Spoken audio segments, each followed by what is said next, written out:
Good morning, and to you, ladies and gentlemen.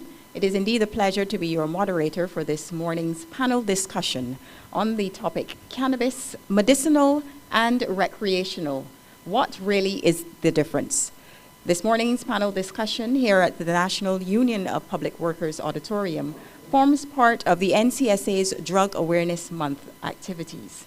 And it is a distinct privilege on the behalf of our Minister of Home Affairs and Information, the Honorable Wilfred Abrams, to extend a heartfelt welcome to all of you, respective permanent secretaries, heads of departments of the Government of Barbados, respective members of the NCSA Board of Directors. We also want to extend heartfelt gratitude on the part of our chairman, Mr. Hadford Howell, who unfortunately could not be with us, but extends best regards for a fruitful session this morning. Also, on the behalf of our manager of the NCSA, Mrs. Betty Hunt, and our deputy manager, Mr. Troy Wickham. We are pleased to have with us this morning international and regional counterparts and experts in the field, along with colleagues from and experts from within the Government of Barbados.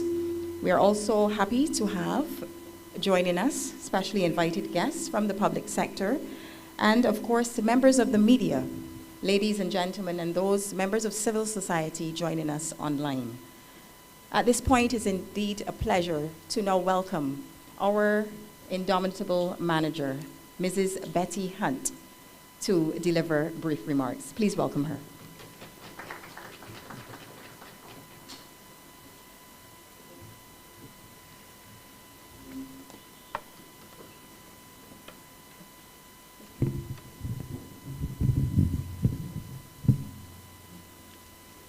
Good morning, everybody. Thank you so much for being here. So I wish to address members of the Board of Directors of the National Council on Substance Abuse, Mr. Troy Wickham, Deputy Manager, National Council on Substance Abuse, heads of other government departments who are here, staff and volunteers of the National Council on Substance Abuse, members of the media, specially invited guests. Good morning. Apologies have already been offered for the absence of Minister and our Chair, who always support our activities, and especially at this time. In a position paper called Marijuana Consumption in Barbados, Implications for Programming and Policy, which was prepared by the National Council on Substance Abuse in 2017, the Council stated that it welcomed the debate on legalization and decriminalization of marijuana. Our position at that time was that we acknowledge the contribution of marijuana to the field of medicine, recognize the social impacts of criminalization of marijuana use, but we also cautioned that any shift towards decriminalization must be accompanied by additional resources to deter a possible increase in the use of marijuana and its associated harms. We still hold to this opinion. The issue of legalization and or decriminalization of cannabis has generated much discussion internationally, regionally, and locally. Many views have been expressed, and if we're honest, there is validity in many of the claims, both for and against. In the case of Barbados, cannabis has now been decriminalized for medicinal and sacramental purposes. But even within the context of protection of the law, there is still a lot of debate over its rightness or its wrongness. Research reflects that a wide range of health and social outcomes are affected by psychoactive drug use, including physical harms, psychological harms, and social harms. Concomitantly, though, a diverse and sometimes competing set of goals motivate drug policy development, including social marginalization experienced by people who use cannabis, sometimes problematically, curtailing illegal markets and drug-related crime with the associated impacts on the criminal justice system, reducing the health economic burden of drug-related harms, and exploring the potential economic benefit to be derived from the development of the pharmaceutical cannabis industry. Indeed, the Council itself has been challenged to show how its message remains relevant given the emerging scientific evidence and growing social acceptance of the use of cannabis. It is simple. Cannabis still has psychoactive, mind hormone altering properties, and the NCSA's mandate includes devising, undertaking, and promoting programs and projects aimed at the prevention, elimination, or control of substance abuse, as well as undertaking or facilitating programs for the treatment and rehabilitation of persons affected by substance abuse. We do our programming based on findings of our surveys, buttressed by regional and international data, so that we are not ignorant to the fact that cannabis, like most other drugs, can be used beneficially, but it can also be abused. Our educational outreach will continue to caution against indiscriminate use of substances and provide support for those who unfortunately suffer the adverse effects of substance abuse. I also wish to use this opportunity to encourage business places to become familiar with recent legislation by drug use. To me, it makes little sense on the one hand to tout the economic and other benefits of new legislation, while at the same time we don't pay attention to the possible increased costs associated with drug use and abuse in the workplace. It's our future our workplace. Barbados, like so many countries which have amended legislation which treat to cannabis, must commit to the conduct of longitudinal studies, and I see the University of West Indies is represented here, and other educational institutions and other agencies which can help with this area. But we must commit to the conduct of longitudinal studies which measure the outcomes across all of those areas which I mentioned earlier of such changes in legislation. So the aim of today's discussion is to bring clarity to the various issues locally, which we should consider as we continue to develop views on how to treat to cannabis use. The panel is knowledgeable, each in their own field, and I suspect will proffer a range of views on this issue. All we ask is that you be respectful in your submission, as we know that this topic remains highly emotive. I was given 2 minutes, so I think my minutes are up. And I'll give the floor to Ms. Paulave Atkinson, one of the NCSA's Substance Abuse Prevention Officers, who will introduce and moderate the panel. Thank you so much.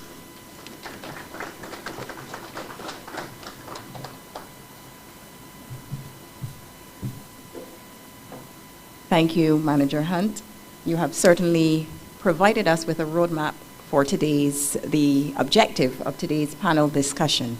And as mentioned, we do have in our midst, and as well joining us online, a panel of experts in their respective fields. At this juncture, it is a pleasure to introduce the head table panelists.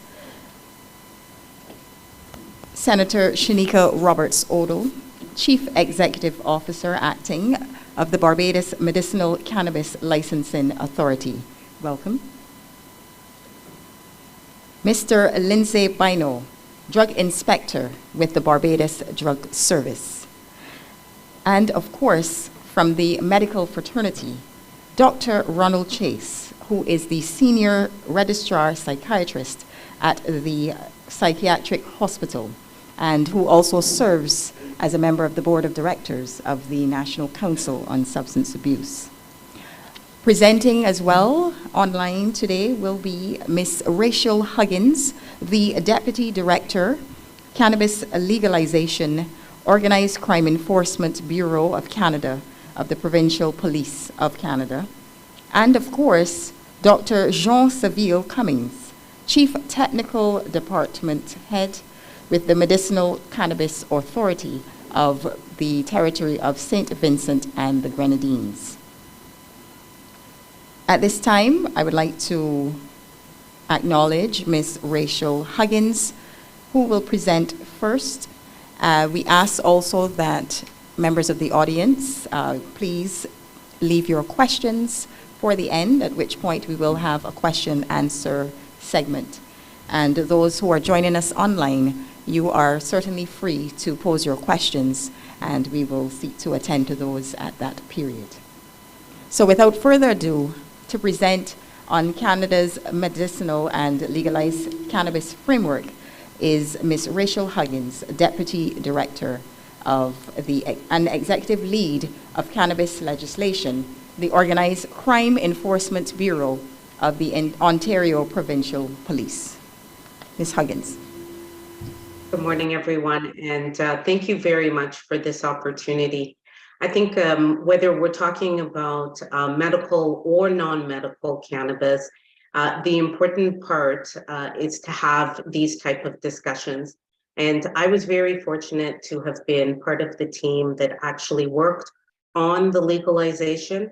I've worked on the medical cannabis regime as well. And now, 4 years after legalization, I continue to have discussions with individuals, organizations, as well as countries about how they want to proceed either with medical or legalized cannabis. And I think that that's the most important thing when you're looking at such a big and new change when it comes to cannabis.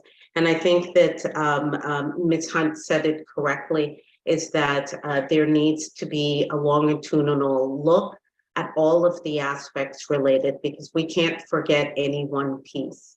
So I think what I want to do today is give you a little bit of an overview of the Canadian regime, and also talk about some of the things that we've learned, both with our police, because that's where I come from right now. I'm with the police force, but also from the public and from some of our research. So I'll start just by giving you a little bit of an overview of where the issue around cannabis lies in Canada. Our health authorities, so Health Canada, the federal government department for everything health, actually holds responsibility for the Controlled Drugs and Substances Act. And before legalization, cannabis, as well as our medical cannabis regime, was part of the Controlled Drugs and Substances Act.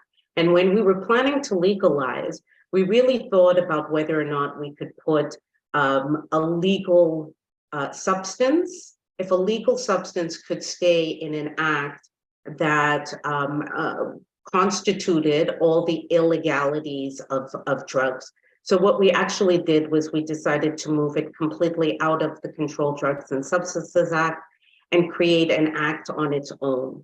And so the Cannabis Act in Canada actually is the piece of legislation that reflects the legalized cannabis aspect, as well as the medical cannabis in our country. So Health Canada does all the regulating with regards to production. So our system is a little bit different in that only the federal government can license a producer, and that producer is the medical cannabis producer and the producer of cannabis for our legal regime.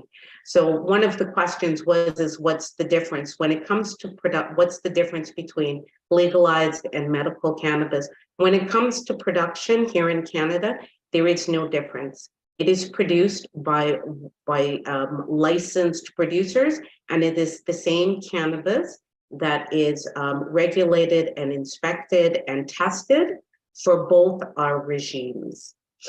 So Health Canada also has a lot of work to do with police, because part of the legislation is to ensure that people are not conducting criminal activity or abusing the medical cannabis regime. So while they are responsible for the regulations related to medical cannabis, they work very closely with the law enforcement across the country to make sure that individuals are not abusing or doing something illegal within the medical cannabis regime. And that sometimes means that they share information that is considered under our Privacy Act as private information. they will share that with police.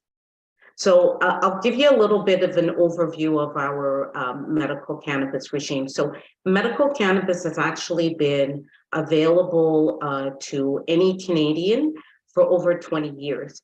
And I think when I was working on this presentation, I had to think a little bit and say, oh, wow, it's quite a long time that we've had access to medical cannabis.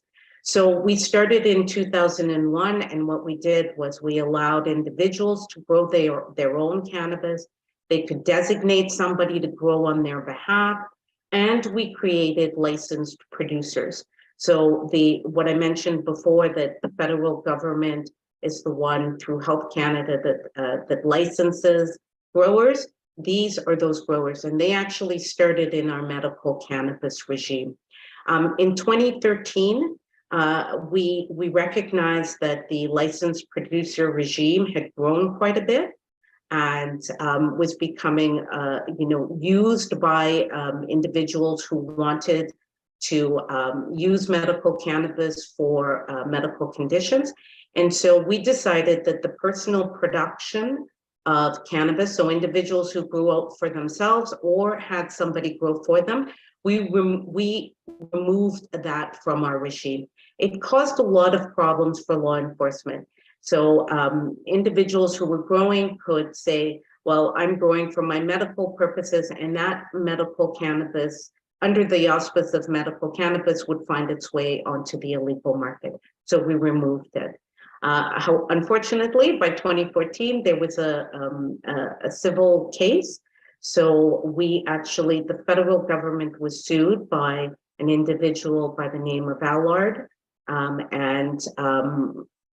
Basically, he wanted his right to grow his own cannabis. And a number of individuals actually went into the case, and the Supreme Court of Canada by 2016 actually put an injunction and stopped the federal government from removing the personal production side of the regime.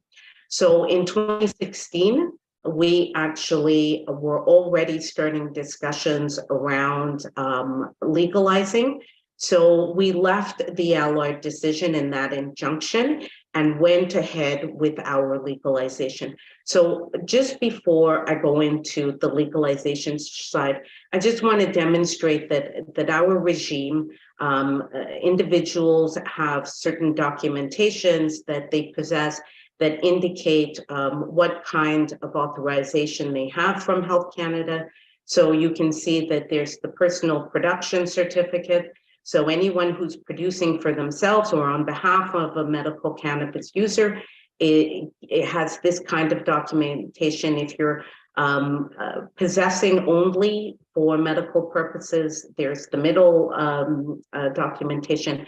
And then this is the kind of documentation that you would get if you were buying from a licensed producer. And this was really to help law enforcement be able to navigate our medical cannabis program. So Canada actually has approximately 38.2 million people. And so that's important just because of the context to understand some of this data. So here you see that I didn't go back way before legalization. I kind of went when we were already preparing to legalize. We had about 307,000 individuals who were registered as a federal license holder. So somebody who wanted to access the medical cannabis program. And then the next column are those who actually grew for themselves. And the last column is the average daily dose. So I think there's three things that I think are really important. When cannabis became legalized in October of 2018, the number of individuals were about 345,000. That number to date has dropped and it continues to drop. So it means that less people are accessing our federally licensed producers who are specific to the medical cannabis regime. The next thing that's important is that the number of individuals who have accessed the program to either grow for themselves or have somebody grow for them has continued to increase. And from a law enforcement perspective, that is a problem because a lot of cannabis is being produced, and the program that regulates the personal producers are not very strong coming out of the government. The other thing that's really important is the average daily dose. So from a licensed producer, so people who access their cannabis for medical purposes from a licensed producer, prior to legalization, it was about 2.1 grams per day. And now we are at 44.2 grams per day. That is a significant amount of cannabis, and according to the research, impossible to consume in a day. So now we move into the perspective of the different regime that we have. So when we legalized cannabis, we wanted to reduce the burden on the criminal justice system. The objective was to keep cannabis out of the hands of children, the profits away from organized crime, ensure that we had a safe supply. And one of the other pieces that was very important for us was road safety. So the federal government set up the Cannabis Act. It sets out the age limit for access to buy, possess, distribute, or cultivate cannabis as 18 years old. And there are a number of other requirements. People can possess as much cannabis as they want at home, but in public, they can only have 30 grams. The cannabis regulations, which is the piece that oversees the medical side of cannabis in Canada, actually was just placed almost exactly like it was in 2016 into the Federal Cannabis Act. Was too much for us to try and change the regulations at that time. So we just placed it into the new Cannabis Act, but it allows for almost exactly the same approach as we had before legalization. You can have a licensed producer and you can either produce or designate someone to produce for you. Because Canada is so big and we have provinces and territories, we also have the provincial and territorial legislative pieces, and they actually have the ability to either copy what the federal, accept what the federal did, or they can make slight modifications that don't go against the act. For example, in Ontario here, we actually have the age limit is not 18, it's 19 to align with our alcohol prohibitions. So we still have a big role for police in the legal cannabis regime. As much as you would think that legalization would mean that there are no criminal actions against anyone with cannabis, that's actually not true. All of the same offenses remain. They might sound different, so we don't have the word trafficking anymore, but we have distribution, we have selling, and we have the prohibitions against those as well, if they are not within the rules of our legalized framework. And the penalties range anywhere from a criminal fine to 14 years in prison. So I want to talk a bit about how we as a police service and as a because we represent the provincial police, got ready for legalization. We really did focus on these 6 things, and you would think that, you know, from a police service that we would only be focused on enforcement, but we actually weren't. We spent a lot of time on communications. We wanted to make sure that both internal to our organization, which is, you know, about 7,000 members, were ready for and understood the changes that were coming to cannabis. We ensured that we trained both internal and external. So whatever training materials we prepared on cannabis and impaired driving, we actually shared with other police services. We shared with nurse practitioners and hospitals. Human resource policies were very important, and I know that the opening speaker in her remarks talked about that.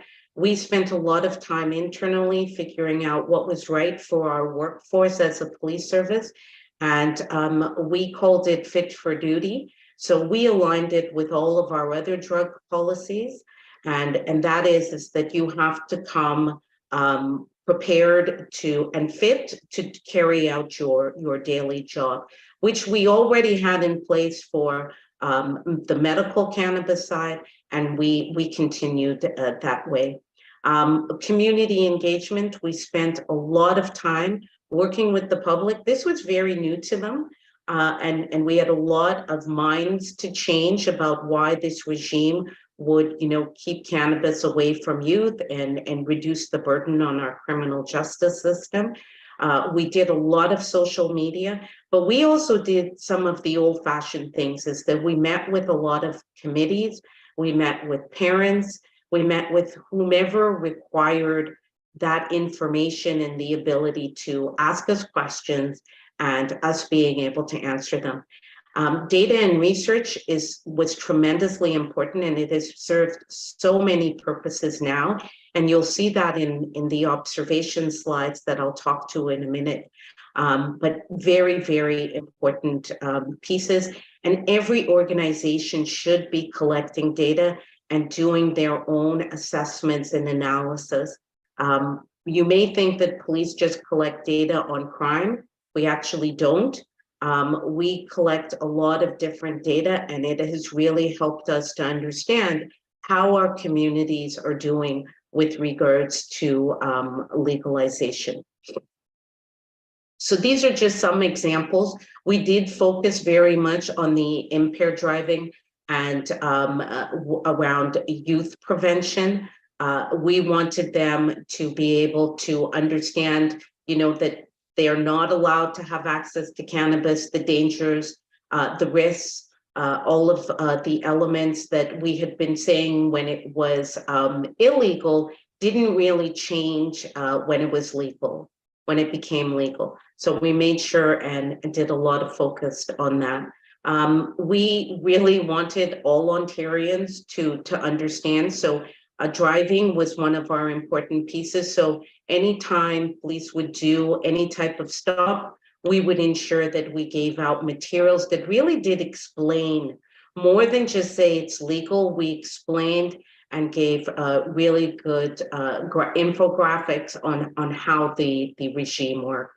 So some of the observations that we've seen over time, I think that it's really important to note that this in 2022, the scientific research papers related to cannabis increased to 4,300 from 2021, which was at 4,200. So there is a lot of research going on.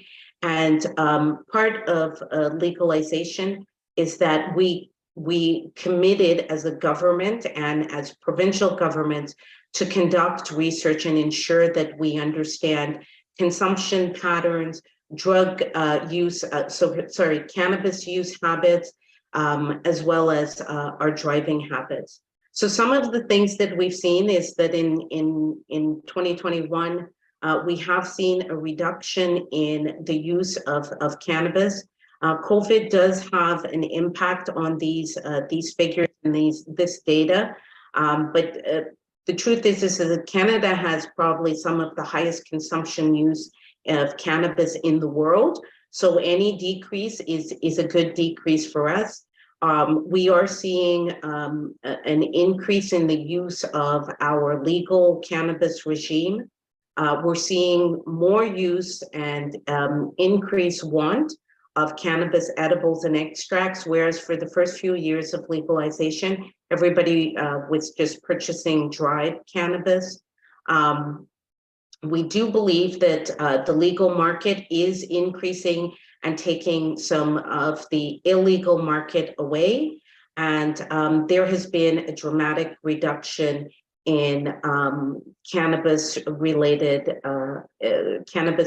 incidents from a criminal perspective and charges in the criminal justice system since legalization. Some of the things that I think are really important to monitor and to look at, We have seen that accidental intoxications are actually on the rise. These are mainly with individuals under the age of 18. Interestingly enough, the increase that we've seen from 2019 to 2020 have actually been with individuals ages 15 to 24. So definitely something that we need to continue to monitor.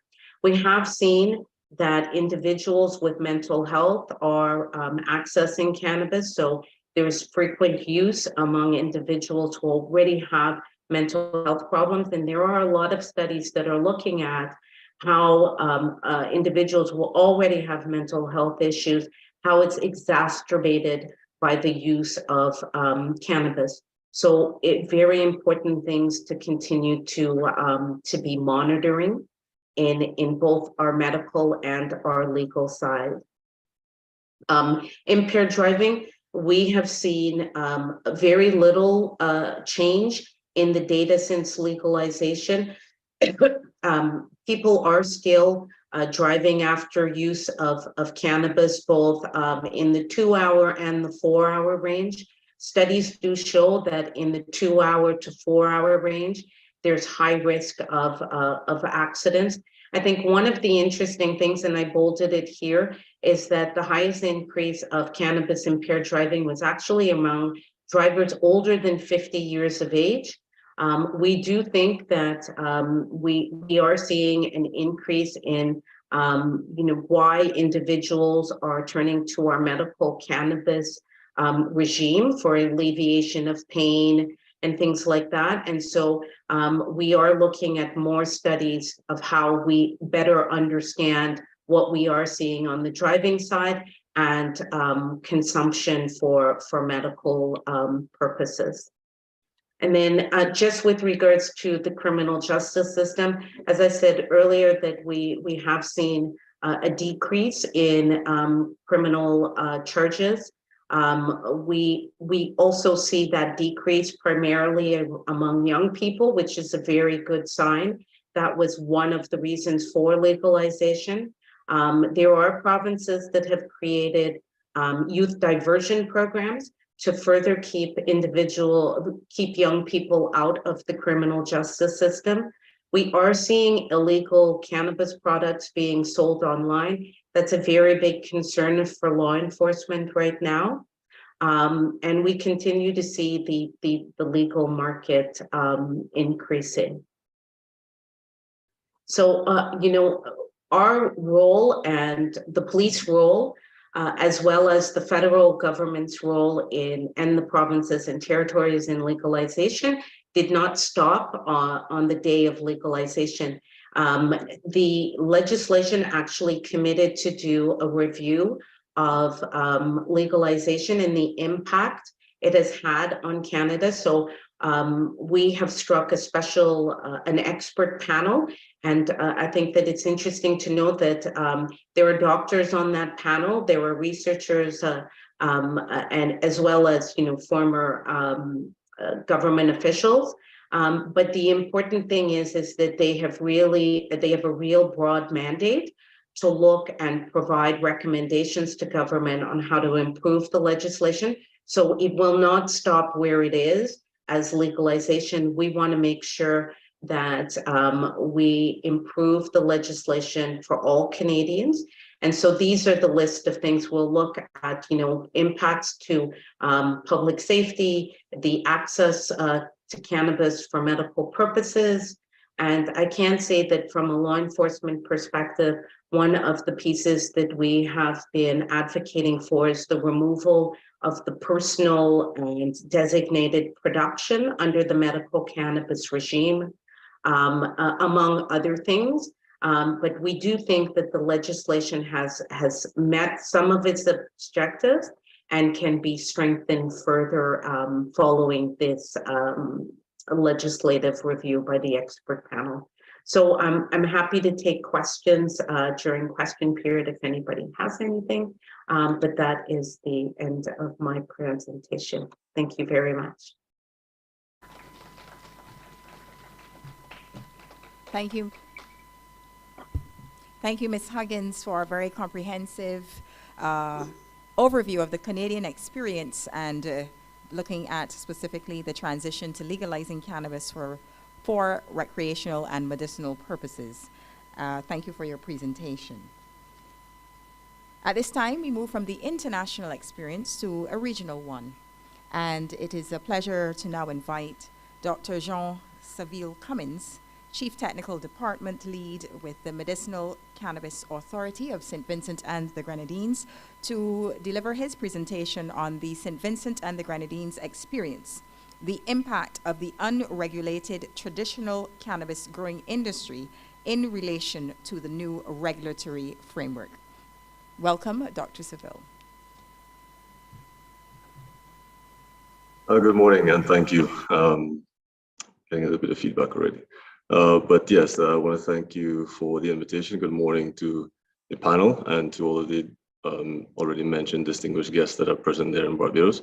Also, good morning to all the other individuals who might be in the auditorium, as well as those who, like me, might be logging in from different places. As mentioned, my name is Jean Saville Cummins, and I'm privileged to lead, I should say, the technical department at the Medicinal Cannabis Authority here in St. Vincent and the Grenadines. And we're very thankful actually to have the opportunity to join in with this discussion today. Obviously, we're very mindful of what's going on in the region. We're very cognizant of the fact that we are small islands, that we belong all to the same CARICOM organizations. And as a result, we look forward to some sort of harmonization, I think, within our different regulatory structures, so as to ensure that we are all moving in the same direction, which I believe is in everybody's best interest. I take note of Ms. Huggins' discussion about what's going on in Canada. The Canadian regulations are something that we studied at length when we were designing our own regulations here in St. Vincent. And it's very interesting to hear how that experience somewhat differs from what we're experiencing here in St. Vincent and indeed throughout the Eastern Caribbean. Overall, as you know, here in the Caribbean, we have a long-standing cultural history with cannabis use that goes back, several decades across the island. And here in St. Vincent, obviously, we also have particularly a very strong history of cannabis production and use that has continued to characterize our farms here, particularly in some parts of the island. And I'm very pleased to be here this morning to tell you a little bit about how we are regulating the industry in St. Vincent, and to really give a sense of how that is impacted by, as mentioned, the traditional growers, but also to give a sense really of how we are trying to deal with it, how we are hoping to create opportunities within the industry that would allow us really to dismantle to some extent the black market here in St. Vincent. So I'll go ahead and get started. As mentioned earlier, and I think by Ms. Hunt, it's super important that we pay attention to the conventions that regulate cannabis as a substance, because I think it sets a really clear understanding of the parameters, the legal parameters, the international legal parameters in which our small island states have to exist if we want to do this properly. And so overall, I'll just mention the three of them that are particularly impactful here.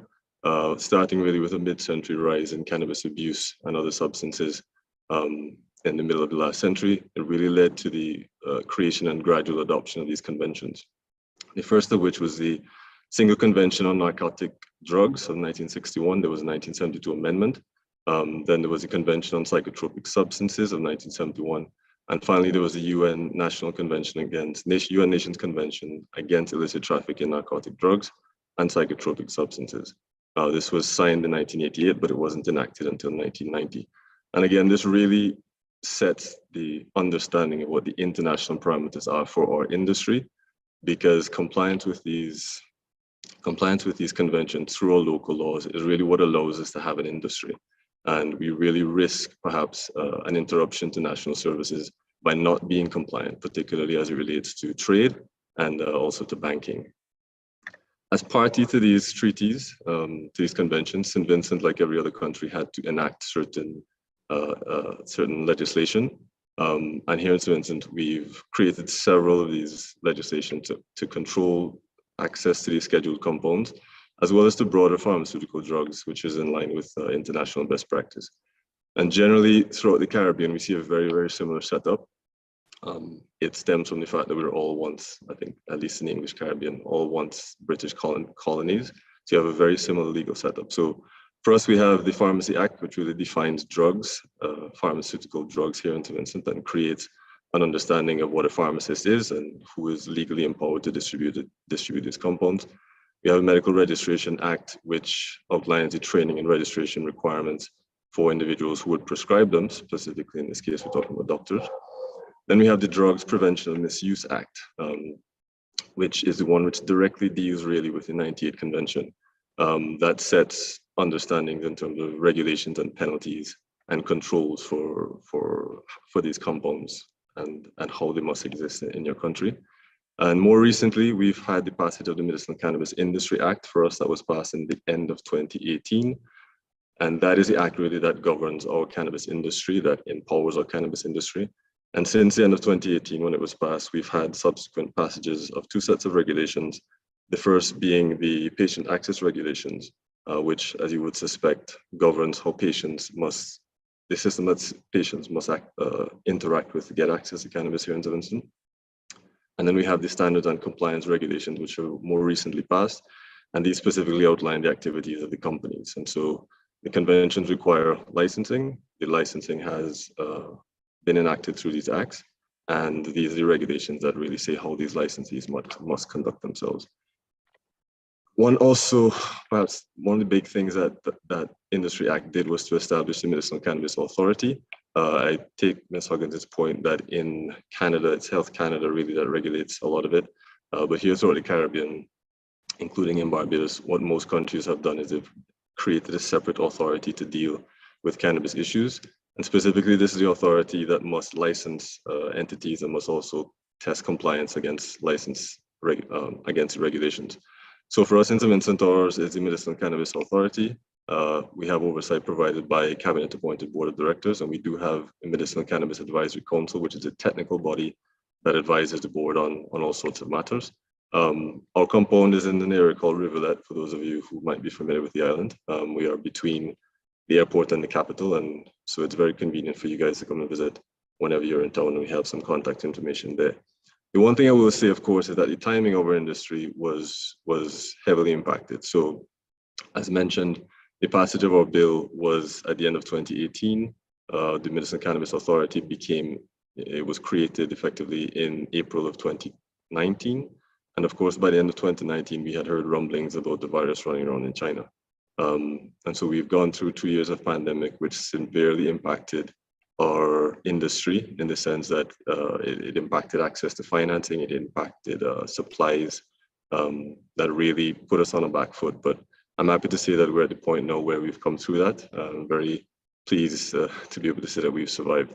The other challenge that we face, which of course everyone in Barbados will be aware of, was relating to the explosive eruption of our volcano, which happened in 2021 in April.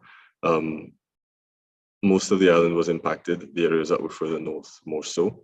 And so both of these things, the pandemic and the eruption, have definitely impacted the ability of the industry to get started. But I'm happy to say that we've been resilient through this process, through our stakeholders and partners and licensees. And we do have now an industry still growing, but an industry to be sure. As mentioned, the conventions require a licensing structure. And being interested in international compliance, we've of course created a license structure here in St. Vincent. So generally, here on the screen, we have 4 of the licenses that we have. The first is the traditional cultivator license, which to my knowledge is almost, I believe, unique to St. Vincent. As much as we've studied other laws and regulations from different jurisdictions, we haven't really found anyone which is similar to this. So the traditional cultivator license is targeting specifically individuals who had been illegally cultivating cannabis prior to the enactment of our Industry Act. And I know a big part of this discussion is how did the black market, how did that illicit production, how does that impact legal production? This is really our biggest key, in the sense that we've created a license where individuals who were previously involved in illegal cultivation can actually move their skills into the legal space. And in fact, this license does not come at a cost into traditional cultivators. And so they can immediately get involved in the legal cultivation. And in addition to the license that that they receive. Like most of our stakeholders, we provide a lot of training and technical support to this group to be able to maximize on these licenses. In addition to this, we have cultivation, manufacturing, dispensing licenses. The cultivation licenses, what you would think, it allows companies to cultivate cannabis on approved in approved areas. And these licenses in general have different classes.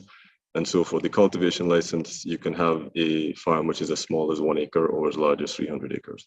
And we have farms of varying sizes that are set up and operating today. The manufacturing license is given to companies that are interested in doing manufacturing. And so generally the companies that are looking at taking raw material with raw cannabis flowers and extracting cannabis oils and using that oils in infusions or in other production. We do have companies with these licenses who are operating here today. And the fourth one I have mentioned here is a dispensing license. In St. Vincent, dispensing has to go through pharmacies. And as a result, dispensing licenses are only given to pharmacies. But companies obviously work with pharmacies to be able to set these up. And so when you think about pharmacies, there are different types. So there's a typical pharmacy that exists in every town in the Caribbean. There are dispensaries, cannabis dispensaries that you might more likely expect to see in North America, perhaps in Canada. And we've also created the concept of a consumption lounge. A consumption lounge is an area where individuals with all the proper documentation can go into a safe space to be able to consume cannabis. This is something which is super important for us, especially as it relates to our tourist arrivals, who, though they can legally access cannabis, still cannot smoke cannabis in public because it is still illegal to smoke in public. And so we've created this concept of a consumption lounge for that to take place. In addition to these, we have 3 other types of licenses: as a research license and a transport license. Generally, these 2 are captured within a group of licenses by each of the companies so that they all do their own transport and so forth. And then we have export licenses, which are granted on a per shipment basis. And you will maybe have heard about our successful exports of cannabis in recent times. Despite the challenges then, given the availability of these licenses, we have now in St. Vincent, I'm happy to say, a full value chain of medicinal cannabis products. So as it relates to dried flowers and related products, we're talking obviously about products that are going to shelves here. These are flowers that are available for purchase through pharmacies with prescriptions. There are also pre-rolls that are available. And while this may seem like the easier part of the industry, it does involve quite a bit of infrastructure, not least in the drying process, which is critical for cannabis production. So there's quite a bit of infrastructure still required for drying and packaging in that sense. We also have a full suite of manufactured products that are available here. We have topical lotions and creams, sublingual tinctures, vape cartridges and pens and capsules. And again, these are from companies that have the extraction capacity to remove cannabinoids from cannabis flowers and use them in infusions in these different types of products. And obviously, these products then, all of these that I mentioned here and a few others that are not, go into what we call a local patient access framework, which is how we deal with cannabis in St. Vincent. So unlike what Ms. Huggins mentioned in Canada, there's only one way to access cannabis here legally, which is through this patient access network framework. And what it involves is sort of 3 pillars. So there's the Medicinal Cannabis Authority that regulates the entire thing. There's an authorized physician and there's authorized pharmacist. And you would go and see your physician and get a prescription, go to your pharmacy to have your prescription filled, just like you would do with any other type of pharmaceutical drug. Differences here is that there are certain documentation requirements that are important, not least of which is the cannabis ID. We saw in Canada that patients are allowed to walk around with up to 30 grams, I think, per day for non-medical purposes. In St. Vincent, we don't really have a limit as to how much you can walk around with if it is for medical purposes. And the presence of that ID card is one of the things that really allows us to distinguish between who is carrying legally and who is not. And so overall, the MCA provides quite a bit of training. We really want to train the physicians and the pharmacists, both in terms of cannabis science and also in terms of the logistics of our local setup. And overall, what we're seeing more and more is a growth in this framework, a growth of people involved in terms of doctors and pharmacists, and a growth of patients that are involved. We anticipate, and certainly we are seeing now during what is traditionally the cruise season in the Eastern Caribbean, we're seeing more and more demand from non-nationals who may be here temporarily to get access to cannabis, and they're able to go through the framework as mentioned here.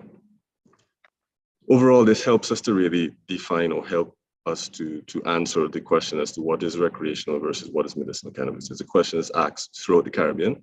In preparation for this call, one of the speakers mentioned that it's a question that they get asked all the time, and generally, whenever we go to conferences and we discuss this with other members of the Caribbean community, we all have the same issues, I think, and it's an ambiguity that's created by the situation where we have very similarities and differences between medicinal and recreational cannabis.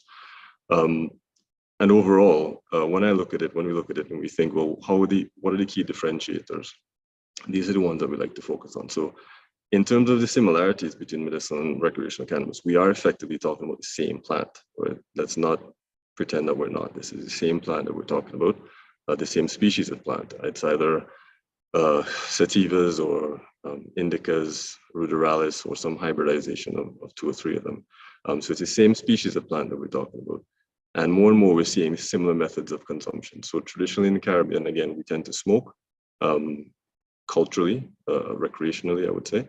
But what we're seeing more and more now is situations where in these different countries, even in the legal market, there's extraction of cannabinoids that are then put into gummies and put into cookies that are causing all sorts of problems in our schools. And so the methods of consumption are very similar between the two types. But there are some key differences. The first of which is in the variety of the plants. And so when you talk about recreational cannabis, what is almost always sought after is a plant which has a high THC content. That being because THC is a molecule that gives this high, and that euphoria is what generally people are after. Contrast that to medicinal cannabis, where when you consider one of the very first important newsworthy cases of medicinal cannabis involved a little girl in the US who had epileptic disorder. And they grew a strain of cannabis called Charlotte's Web to treat her. And this particular strain had almost no THC in it, but it had high levels of CBD. Because in the case of epileptic disorder, CBD is the compound that is shown to be neuroprotective. And so there are definite differences between the plant species, the varieties that are being sought after. Within the medicinal space, there is a broad variety of plants that can be used. There are conditions that can be treated with THC, there are conditions that are treated with CBD, and there are conditions that are treated with combinations of them. There are also very different standards in production between the recreational market, which is the legal market we're talking about here, and medicinal cannabis. When you look at, again, I mentioned earlier, the standards and compliance regulations that we have here, every country that has legal production has the same thing, even in Canada, Ms. Huggins mentioned the same. So there's an outline of standards that are required for grow, how you must grow, what the water quality must be, what your security must be, and so on. There's standards in production. I'll talk a little bit about this, I think, on the next slide. There's also precise quantification of potency in medicinal cannabis that you come to expect. So in the black market, people traditionally buy cannabis and they're not really sure what's in it. They're not sure about the potency. They have no idea how much it is, which has led more and more, especially in the case of the production of edibles, to overdoses that we hear so much about. Whereas in medicinal cannabis, there are regulated requirements to demonstrate the potency before the products can actually go on shelves.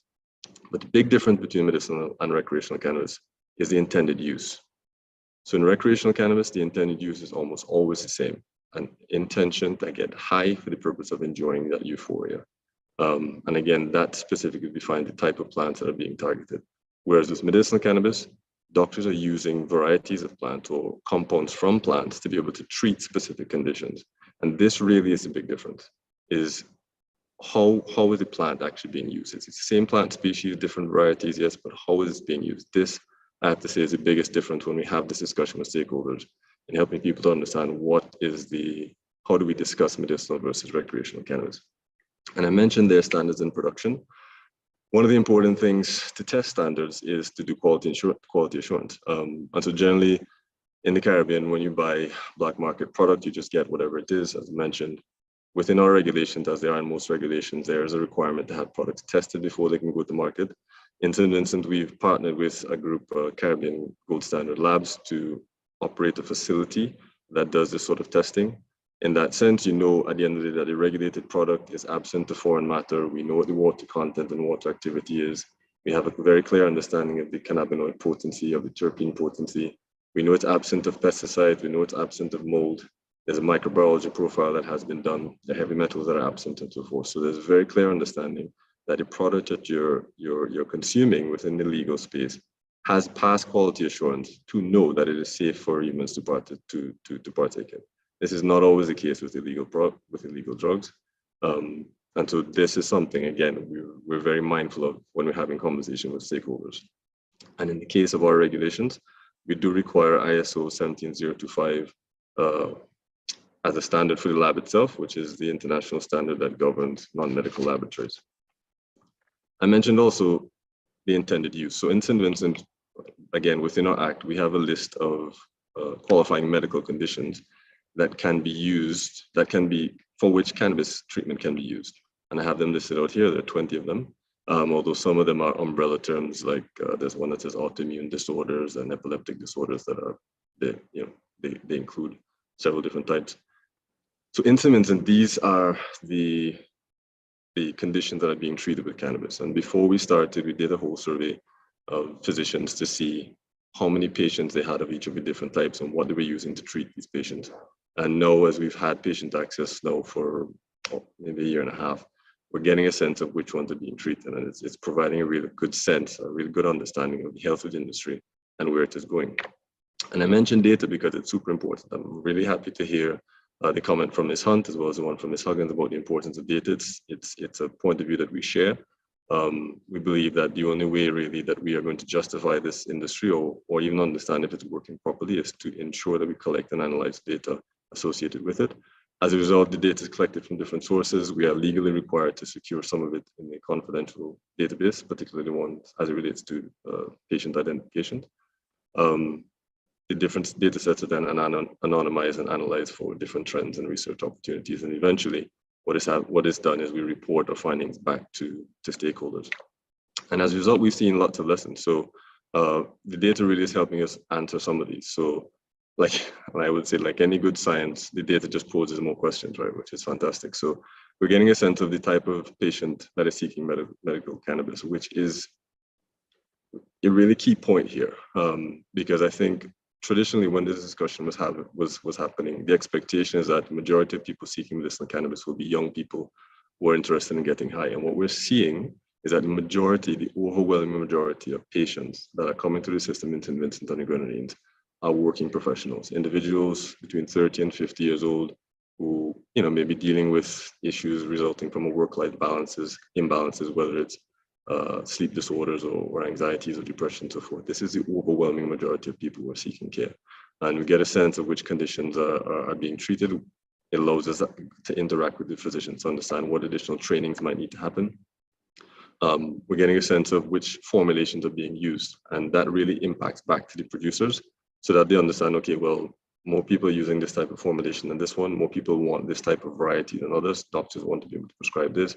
And so that can really impact on their production practices. And then there are all sorts of other opportunities that may exist. We've had several interested groups come in to talk about clinical research applications, which we're very happy to have. And hopeful, we're very hopeful of being able to contribute to that discussion going forward. Sorry.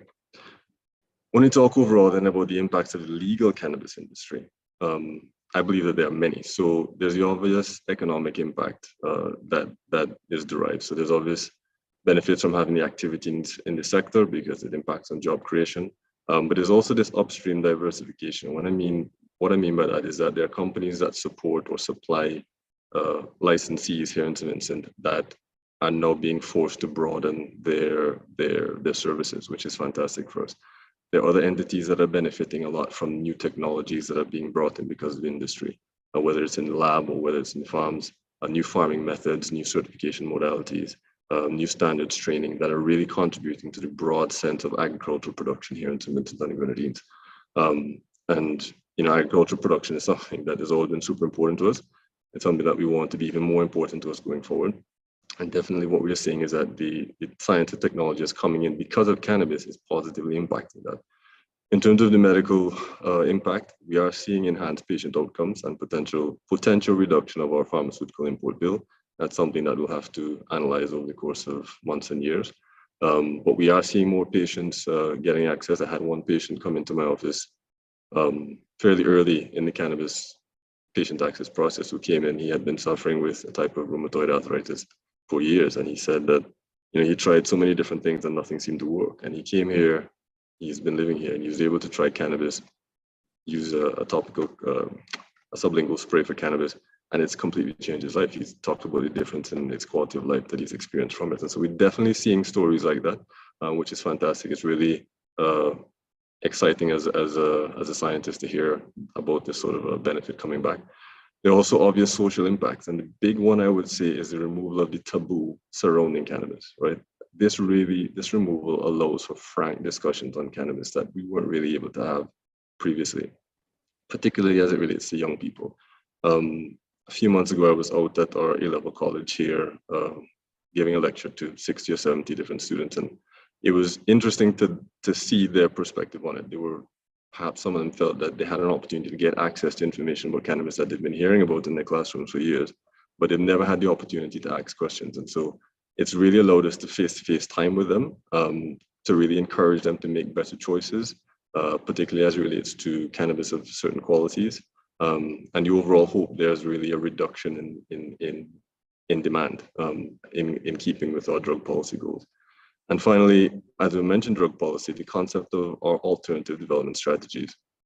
Again, what we're using here is cannabis really to change the way illegal cannabis cultivators have been operating. And so what we've been able to say to these illegal cultivators who are now accessing a public system, many of them for the first time in their lives. So many of them came in at the beginning, they had no previous access to banking and so forth. But through this process, they've sort of been brought in from the cold. And through this direct engagement, we've been able to pull some of them out of illegal cultivation, bring them into legal space. We've also been able to put them in touch with other forms of production in other agricultural sectors. And so some of them have moved from illegal cultivation into fishing. Some of them have moved from illegal cultivation into growing other types of agricultural produce.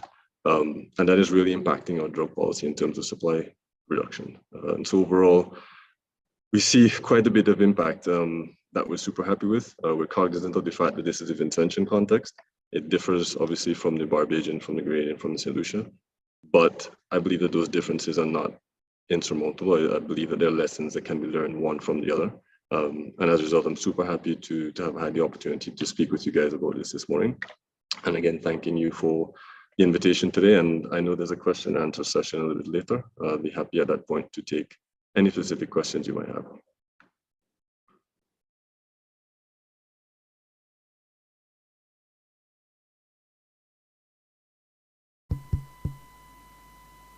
Thank you, Dr. Cummins, for providing us with an overview of the St. Vincent and the Grenadines experience.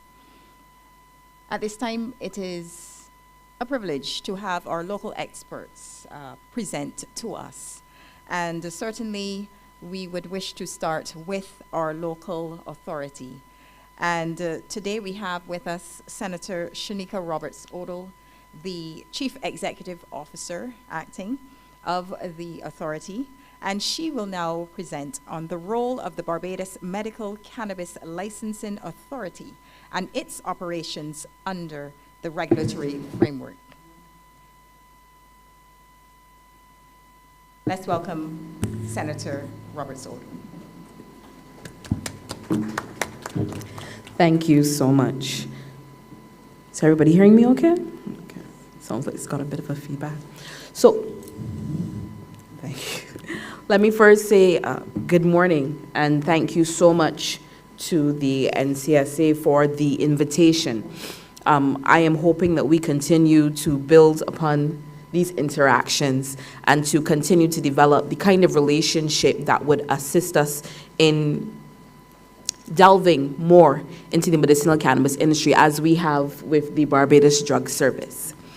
So one of the things I want to do is go into what's the difference. Every presentation, I generally try to hit this nail out front. What's the difference for us in the medicinal cannabis industry? So usually in Barbados, we talk about sacramental, we talk about recreational, and we talk about medicinal. Sacramental cannabis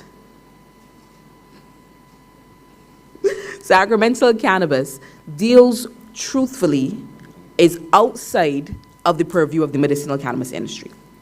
We do not handle sacramental cannabis at all. That was legalized under the Act of 2019, and that is handled by the Attorney General's office.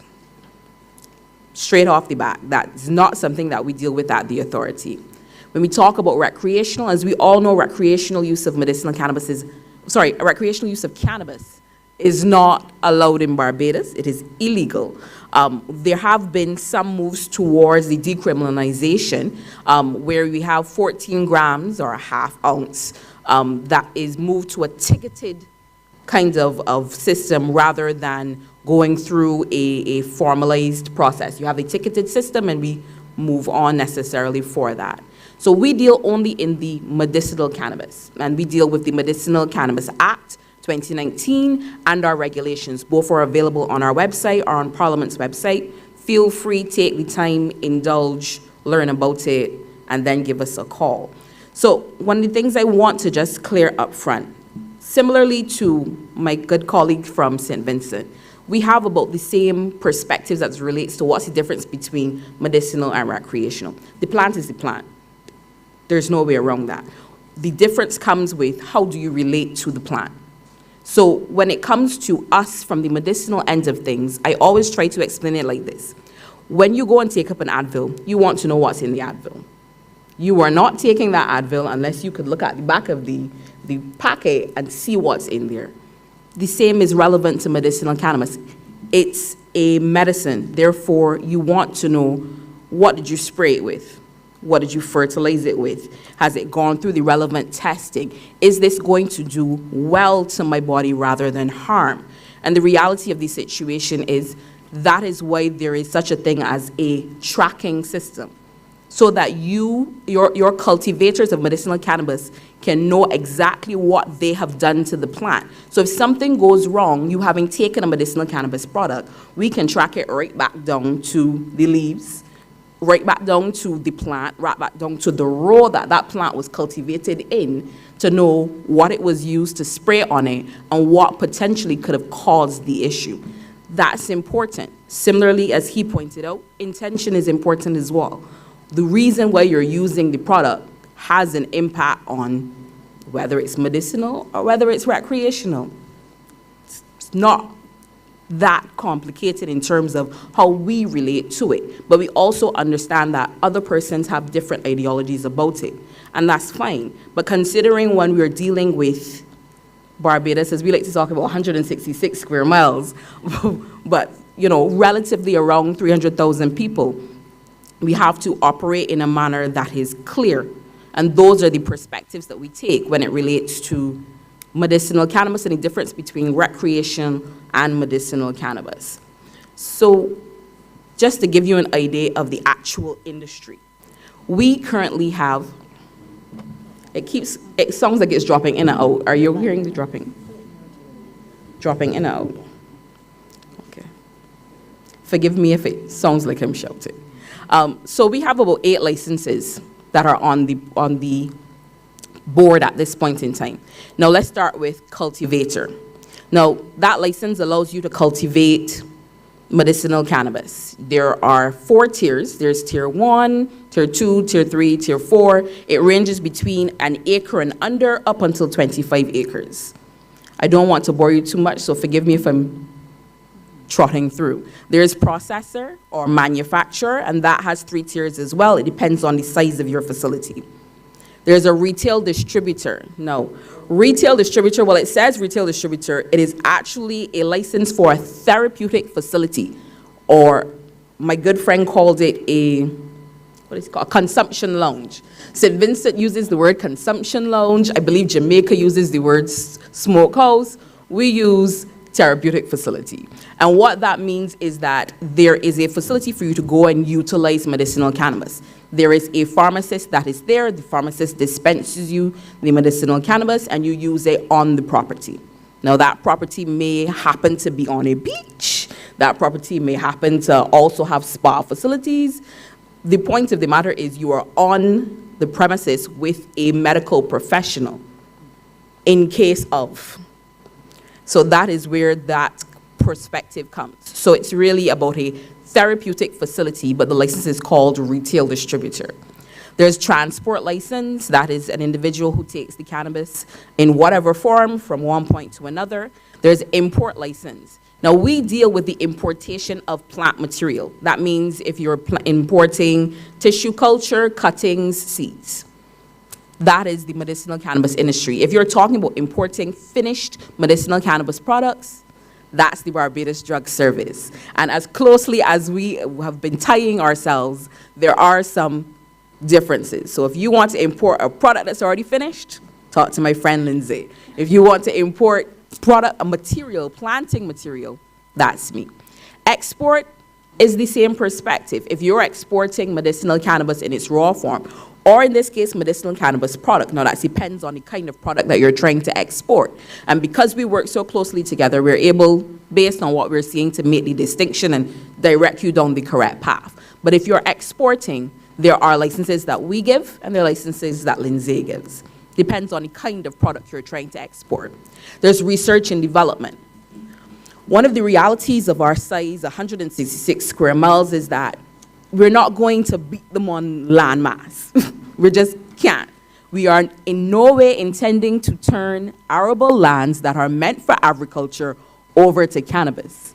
I promise you, I have to live here too and I want to eat, and I can't eat medicinal cannabis alone. So forgive me, but I want to make that point clear because I know that there are some Bajans who have the fear that we plan to turn all of the agricultural land to cannabis. That is not the intention. It is actually an impossibility. Trust me. So research and development is one of those areas that would allow us to take what we may have here already and what we may import and create products that could allow us to step far above and ahead what is happening on the international scene and allow us to do something different, something new, and to make our mark as it relates to that. So we're very keen on that. And laboratory, just as my colleague would have previously mentioned, testing is important. Testing is key. We want to make sure that persons using medicinal cannabis produced in Barbados are helped and not harmed by what is produced. Therefore, testing is a requirement. And what we have done, when you look, if you go to our website, you'll see we have all of the rules and regulations, and we have a guide for each individual license. And what we have done is we have indicated, if you are looking to export, follow the standards for the place that you are looking to export. We have a minimum standard. But if you are looking to export, you have to follow the guides and so that you do anything that is above what our standard is. So EU is one of the highest standards possible.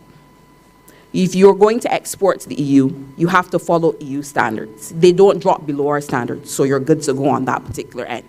And what that means is you also have to be constantly testing. You also have to make sure that whatever the results from your certificate of analysis are within the boundary limits for each kind of thing that may come out in that certificate of analysis.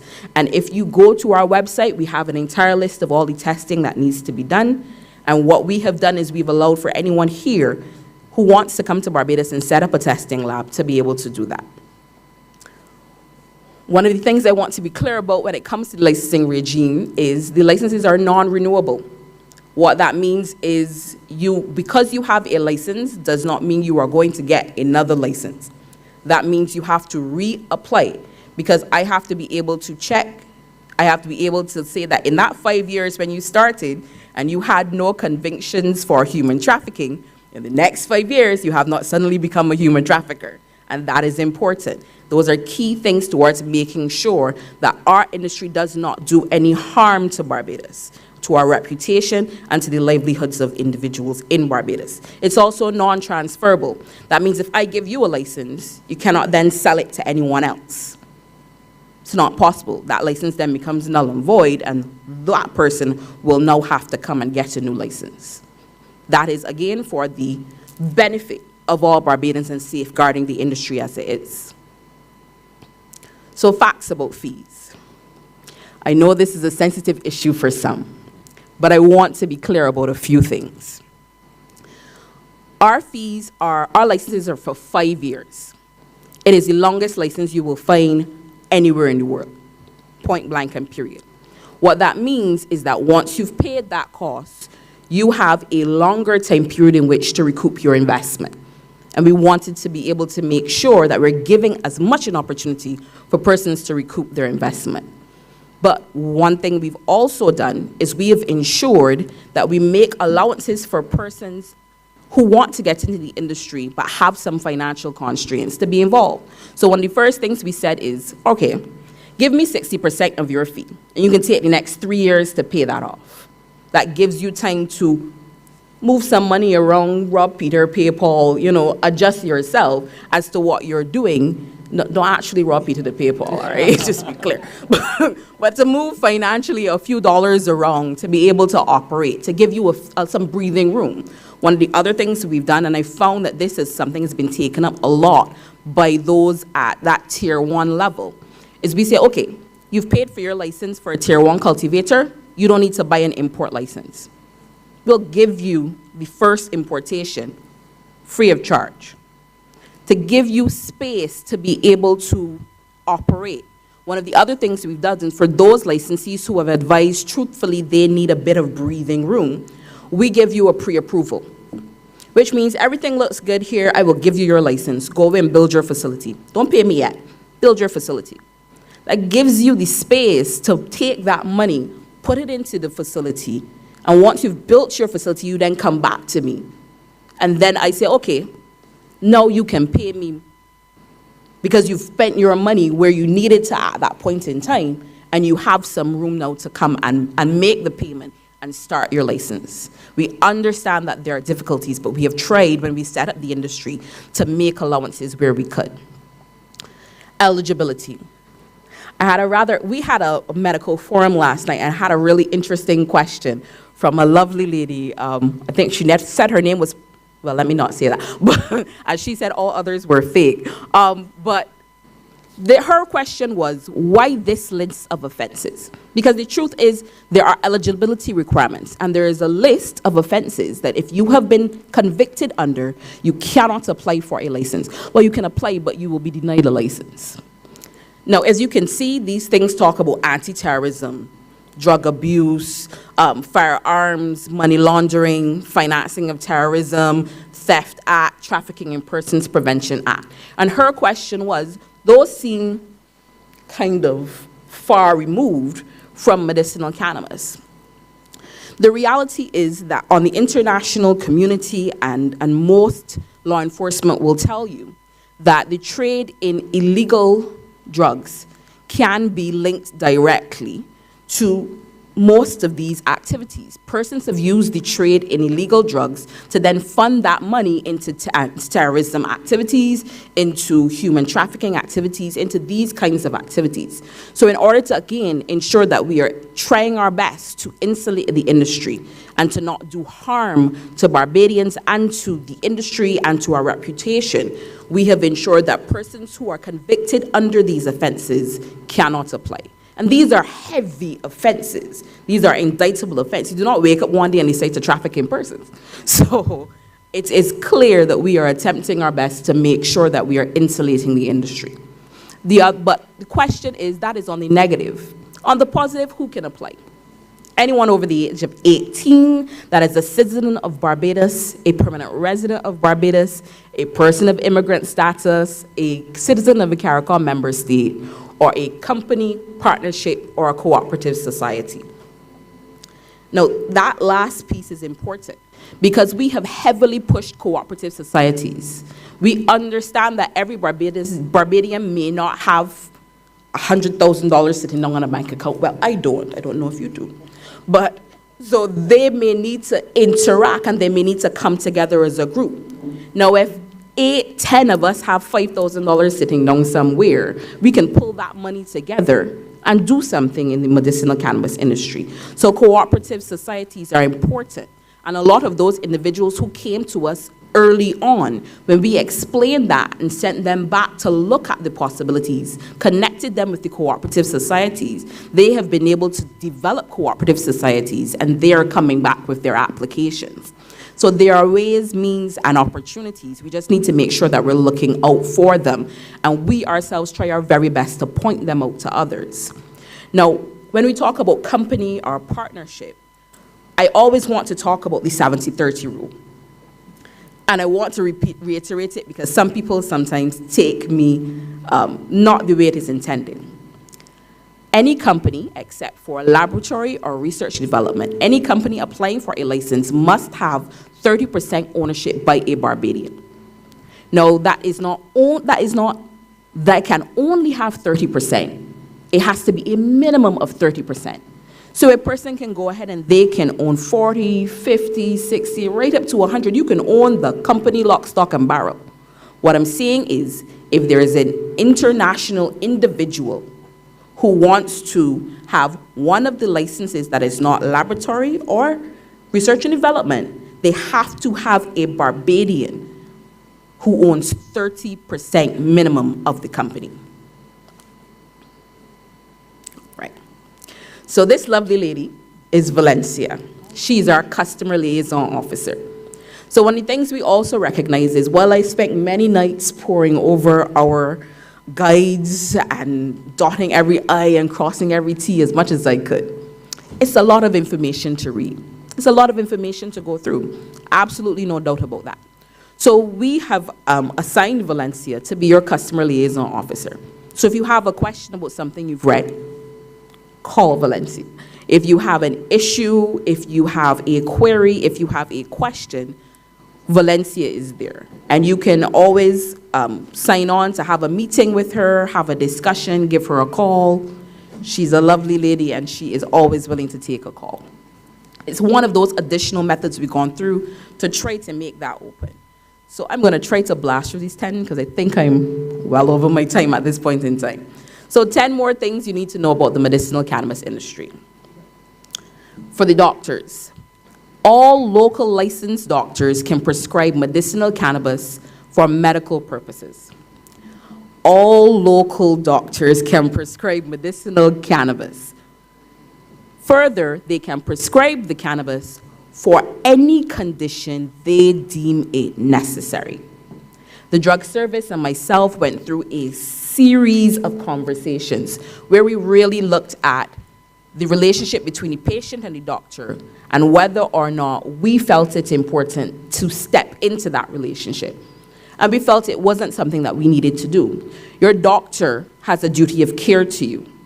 So your doctor, who, if you've gone to them for a while, knows your history, knows your medical history, knows your history with potentially with narcotics or any other kinds of drugs, and they know your medical history. Your doctor is the best person to decide if your condition is best served with medicinal cannabis. And you, the patient yourself, is best served knowing that.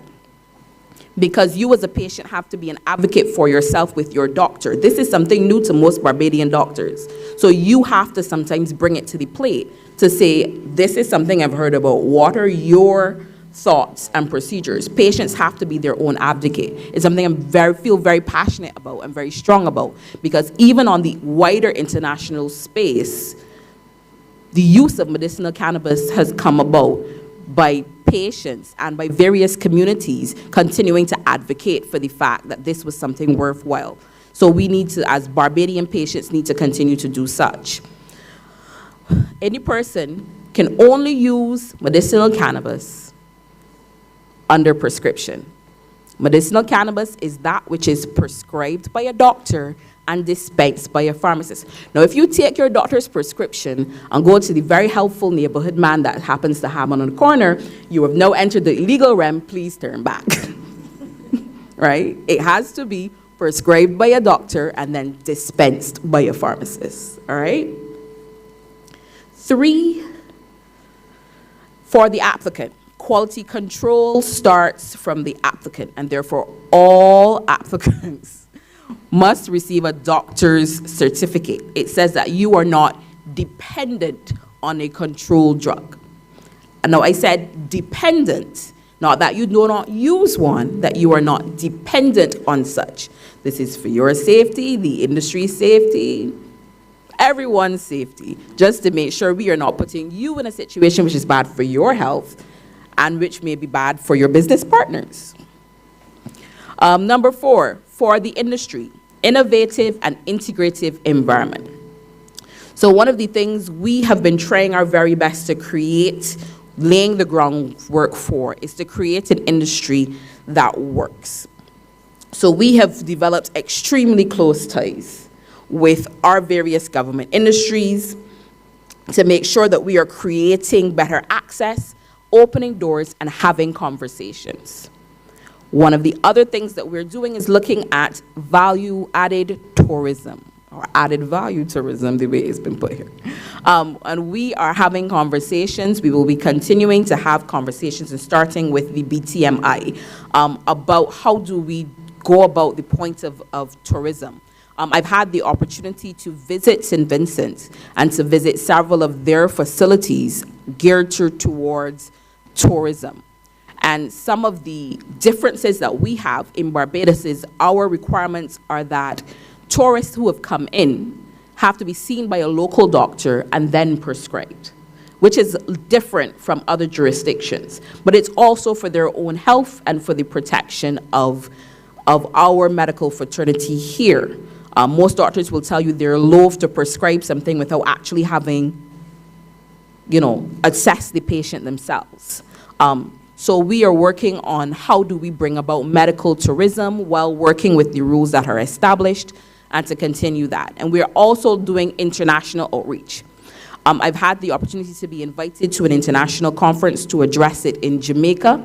We will be going to several international conferences through the year to be able to, one, make sure that we're ahead of what's going on internationally. We may be late to the game, but we don't intend to be staying behind.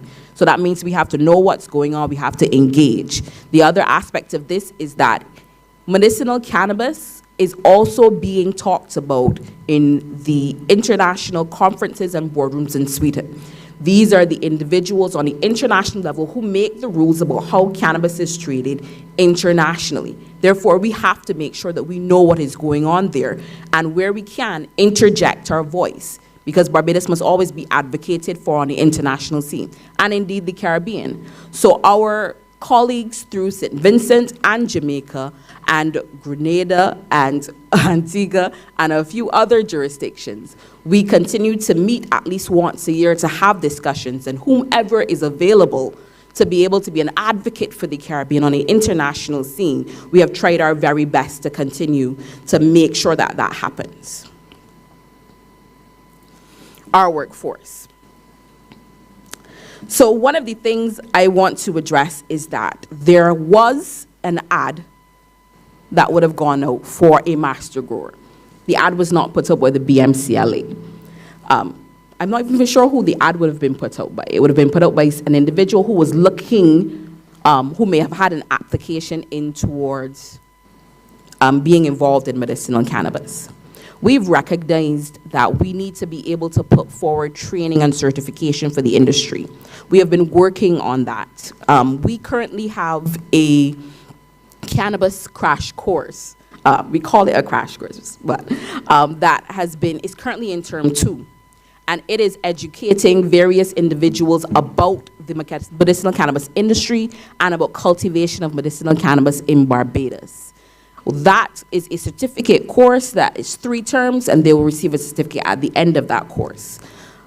Believe within the next 2 months, we will also be announcing the educational institution, which will be our primary education institution, which will be putting on cannabis cultivation level 2 courses that we've developed with TVET. And we've developed that with international partners, regional partners, and local legacy growers who understand how to grow cannabis in Barbados. International individuals who understand how to grow cannabis to international standards, and regional partners who understand how this plays out because they've already done it on an international level. And so we are very happy about that, and that is one of the things we've been doing. But that isn't a new thing. We've been working on that for a while.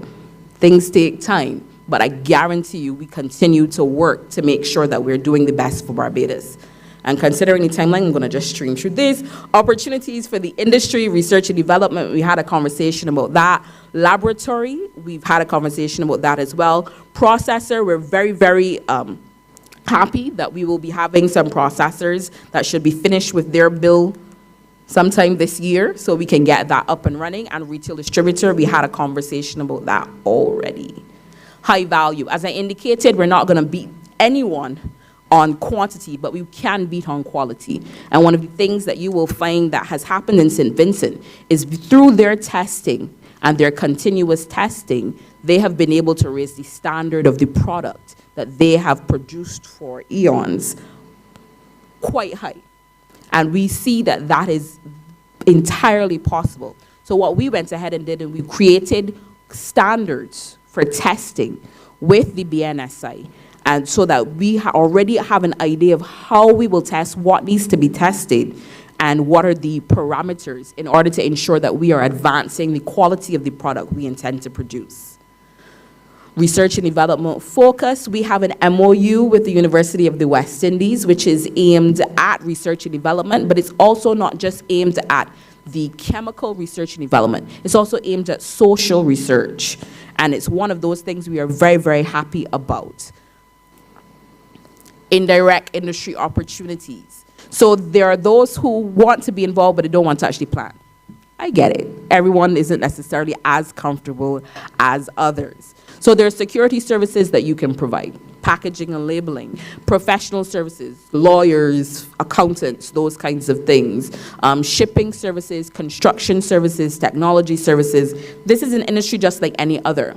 And it's one of the reasons why we didn't necessarily go the route of providing cannabis cards or necessarily go the route of restricting doctors.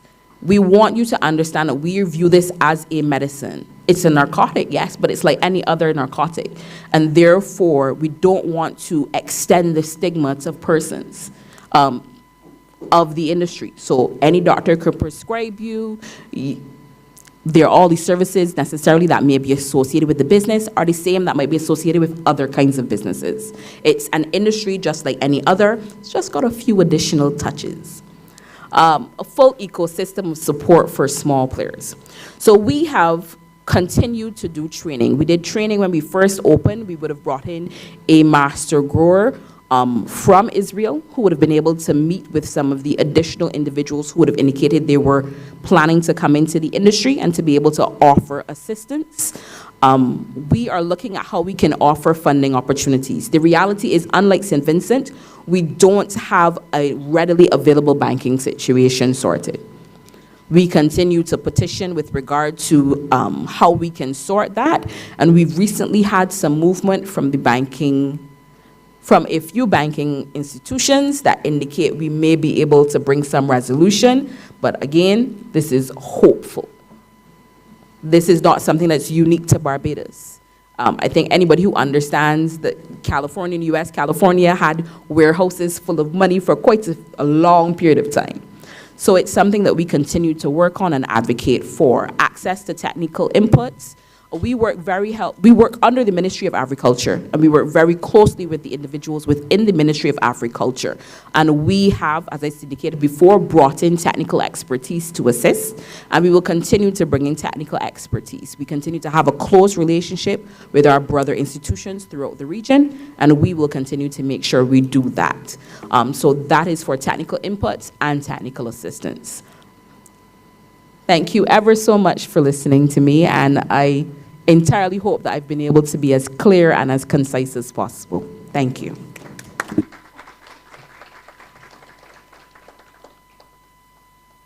Thank you so much, Senator Roberts-Odell. Certainly you have provided clarity and new information, not only to our audience and stakeholders, but certainly to those members of civil society who are following on the various media platforms.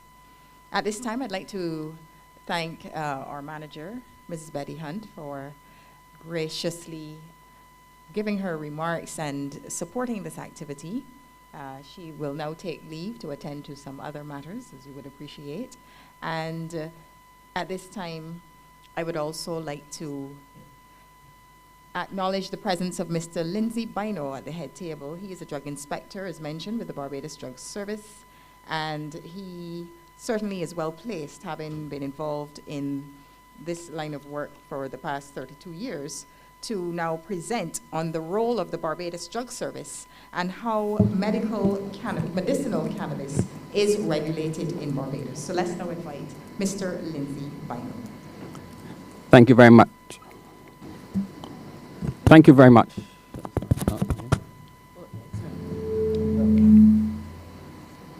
Hello. Good. All right. Thank you very much, Paula Vett. And first, let me thank the management and staff of the NCSA for inviting the Barbados Drug Service to participate in this workshop as we examine the difference between medicinal cannabis and recreational cannabis.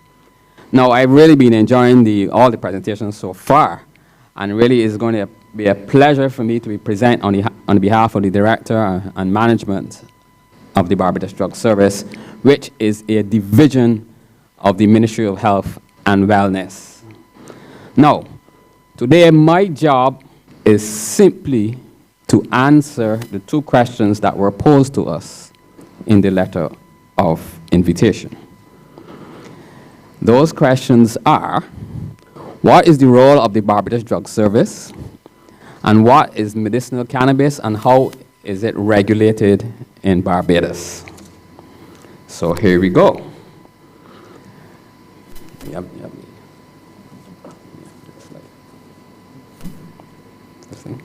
Is that right? Okay. First question, what is cannabis? Now, to answer this question, refer to the Drug Abuse Prevention and Control Act, Cap 131, which states that cannabis means any plant of the genus cannabis from which the resin has not been separated and includes any part of that plant by whatever name it may be designated. So if it is marijuana, if it is hemp, if it is CBD, if it is THC, all cannabis. Next question you may want to ask is, what then is medicinal cannabis? Now, according to the Medicinal Cannabis Industry Act, 2019, medicinal cannabis means cannabis, seeds, immature plants, as well as all parts of the plant, along with resin extracted from any part of the plant, every compound, manufacture, salt, derivative, mixture, or preparation from cannabis, or cannabis concentrate that is cultivated, processed, manufactured, distributed, sold, tested, or analyzed under a license. Anything that comes under this definition will constitute medicinal cannabis, whether it's in plant form or finished product. So then, the question has been answered already today. We ask it again, what is recreational cannabis? Basically, as we've all said so far, it's cannabis that's used for pleasure. Maybe as a result of peer pressure. You may want to be part of a group. You want to be able to pass the time. You want to experience that high that's associated with cannabis. And then what is the role now of the Barbados Drug Service team in regulation of medicinal cannabis? First of all, the Barbados Drug Service, as I said, is a department of the Ministry of Health and Wellness, and its regulatory team composed of the Drug Inspectorate, of which I'm part, and the Pharmacovigilance Department. The Pharmacovigilance Department deals with the reporting and monitoring of drug adverse events. So if there's any side effects or drug adverse effects of any drug and cannabis, we encourage you to report it to our department. The regulatory team at the Barbados Drug Service shares in the regulation of cannabis in Barbados with the BMCLA. There is an understanding and a collaboration between the two regulatory bodies that when it comes to cannabis plant material, and as we will say, from seed to sale, those regulatory functions will come under the purview of the BMCLA.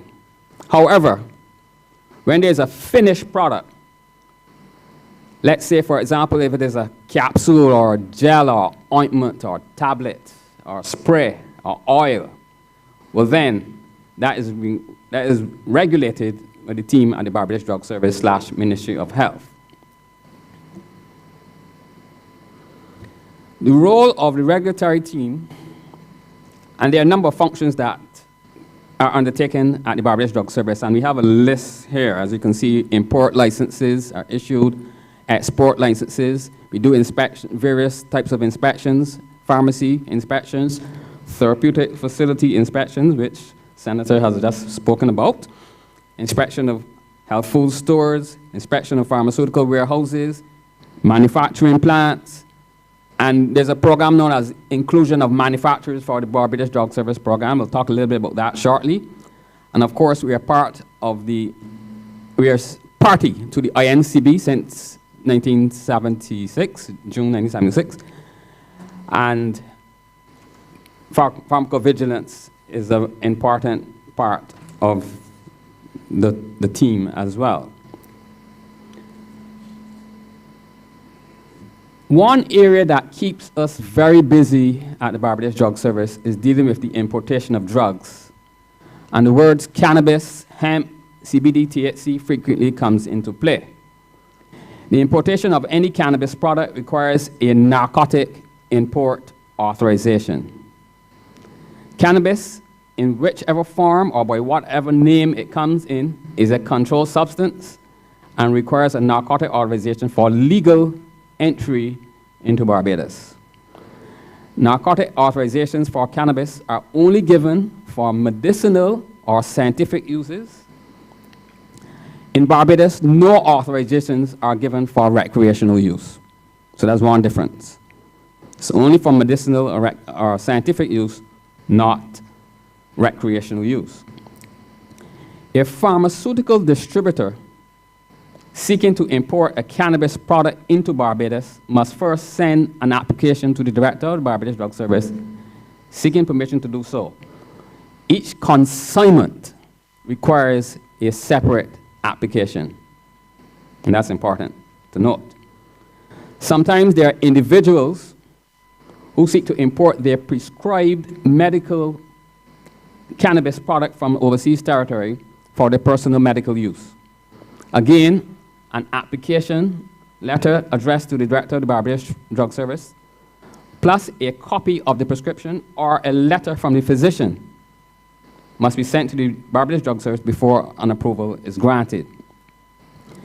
It is also worthy to note that according to the Medicinal Cannabis Licensing Authority Regulations 2020, Regulation 35, no person is allowed to make or import a cannabis edible.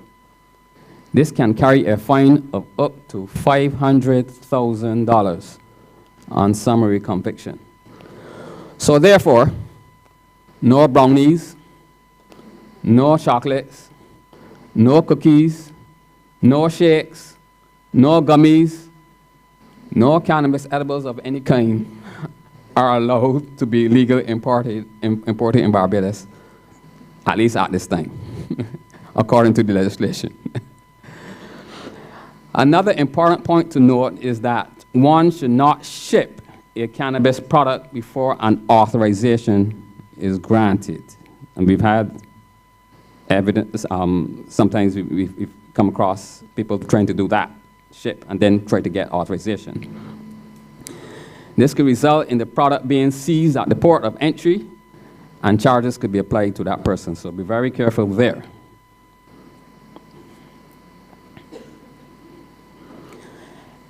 Export authorizations for cannabis finished products are also processed by the team at the Barbados Drug Service. Likewise, these authorizations are only given for medical or scientific purposes.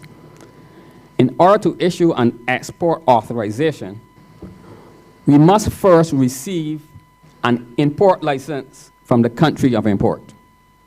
So we cannot export to an overseas company who does not have permission to import a drug.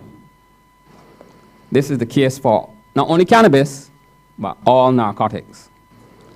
It is also worthy to note, and the Senator has mentioned it earlier, that where a person has obtained a research and development license or a laboratory license from the BMCLA, They will also receive an import or export license only to be used for purposes in connection with the research and development license or the laboratory license.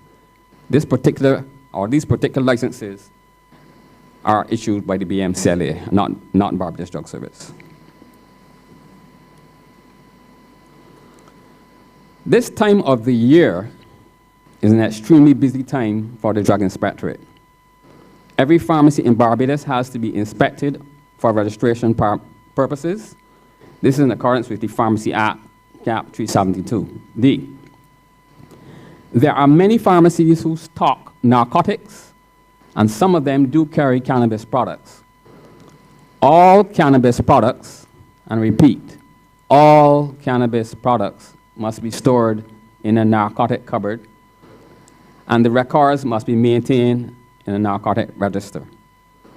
They should not be purchased over the counter. In Barbados, cannabis must be prescribed by a physician and dispensed by a pharmacist in a pharmacy or a therapeutic facility. Narcotic registers are checked for good maintenance on inspection of pharmacies and therapeutic facilities. Prescription files and invoices may also be checked for track and tracing purposes. We also check expiry dates, and if we come across a product that has passed the expiry date, we can also arrange for the disposal of the drugs, because that's one of the roles of the Drug Inspectorate as well. And we look at how those drugs are generally stored on site. Inspection of health food stores can also be done. We do a random stop check for products that are not supposed to be on the shelf. Inspection of pharmaceutical warehouses are authorized. Pharmaceutical warehouses are authorized importers and exporters of narcotics and can store and distribute cannabis. Narcotic authorizations are required for each consignment, as I stated before. Like pharmacies, pharmaceutical warehouse can be inspected for the good upkeep of the narcotic register. The invoices can be looked at or can be asked for. Also, again, we check expiry dates, and we see after the disposal of drugs. We look at their general storage and upkeep as well. When manufacturing of cannabis in Barbados gets going, okay,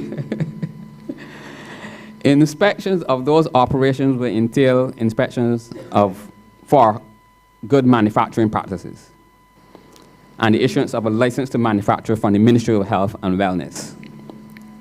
Additionally, each batch of finished product produced must be sent to an approved laboratory for analysis, and the certificate of analysis is reviewed by the regulatory team at the Barbados Drug Service for approval. Once approved, a lot release is given. That batch of product can only then be marketed. And that's what exactly happens now in Barbados for those products that are manufactured in Barbados. They cannot be released for market unless that process is undertaken. So the same thing will go for the manufacturing of cannabis. Periodically, the team is called to visit various ports of entry to inspect products that have entered the island. Sometimes for identification purposes, random testing may be necessary to ensure the authenticity of the product. For this, we enlist the services of the Forensic Science Center to see if the product contains cannabis or cannabis plus or any other unmentioned or disguised controlled substance. That's very, very important. All manufacturers seeking to tender their cannabis or cannabis products for a place on the national formulary must first become an approved supplier to the Barbados Drug Service program. Now, to meet the requirements, they will need to produce a number of documents, and we have them listed there. They may need a license to manufacture, up-to-date, valid GMP certificate, license, free sale certificate. A free sale certificate will indicate that the product that they are manufacturing or they have manufactured is not only for the export market, but they're also using it in the domestic market. The certificate of pharmaceutical products, we also ask for certificates of analysis, product samples, and here's the thing, the labeling of the product is of extreme importance. All documents and products labels must have English. It should not be a product that has no English on it, no labeling that has no English. That is a big problem. Barbados Drug Service Team collaborates with many stakeholders in the regulation of medicinal cannabis in some form or fashion. We collaborate with the BMCLA, of course, the NCSA, Customs and Excise Department, Barbados Police Service, BNSI, Department of Commerce, especially when we're dealing with the labeling, Port Health, Forensic Science Center. We work closely with CARFA, MQCSD, that stands for Medicinal Quality Control Surveillance Department, and that's in Jamaica, laboratory in Jamaica.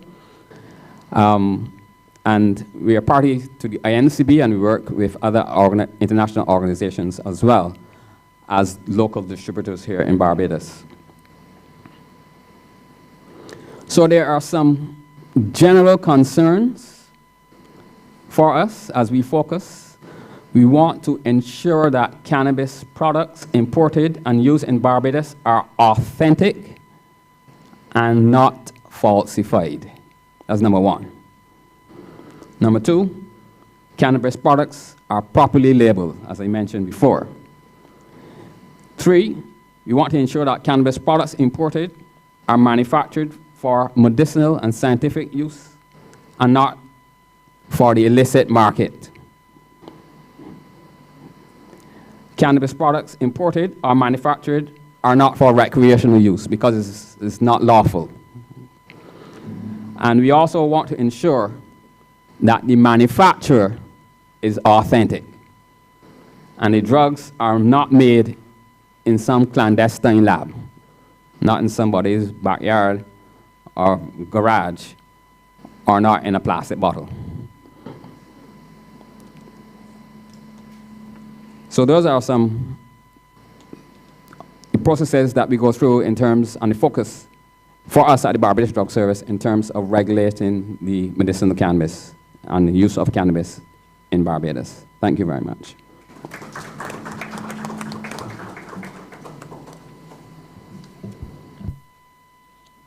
Thank you very much, Mr. Baino. You've certainly given us some food for thought in terms of those regulations and the importance of persons being compliant with those regulations. And to round off our panel discussion today, we have the medical perspective. And with us is our learned expert from the psychiatric hospital, Dr. Ronald Chase, the senior registrar psychologist, who will now present on the biopsychosocial impact of medicinal cannabis within the workforce. Let us welcome Dr. Chase.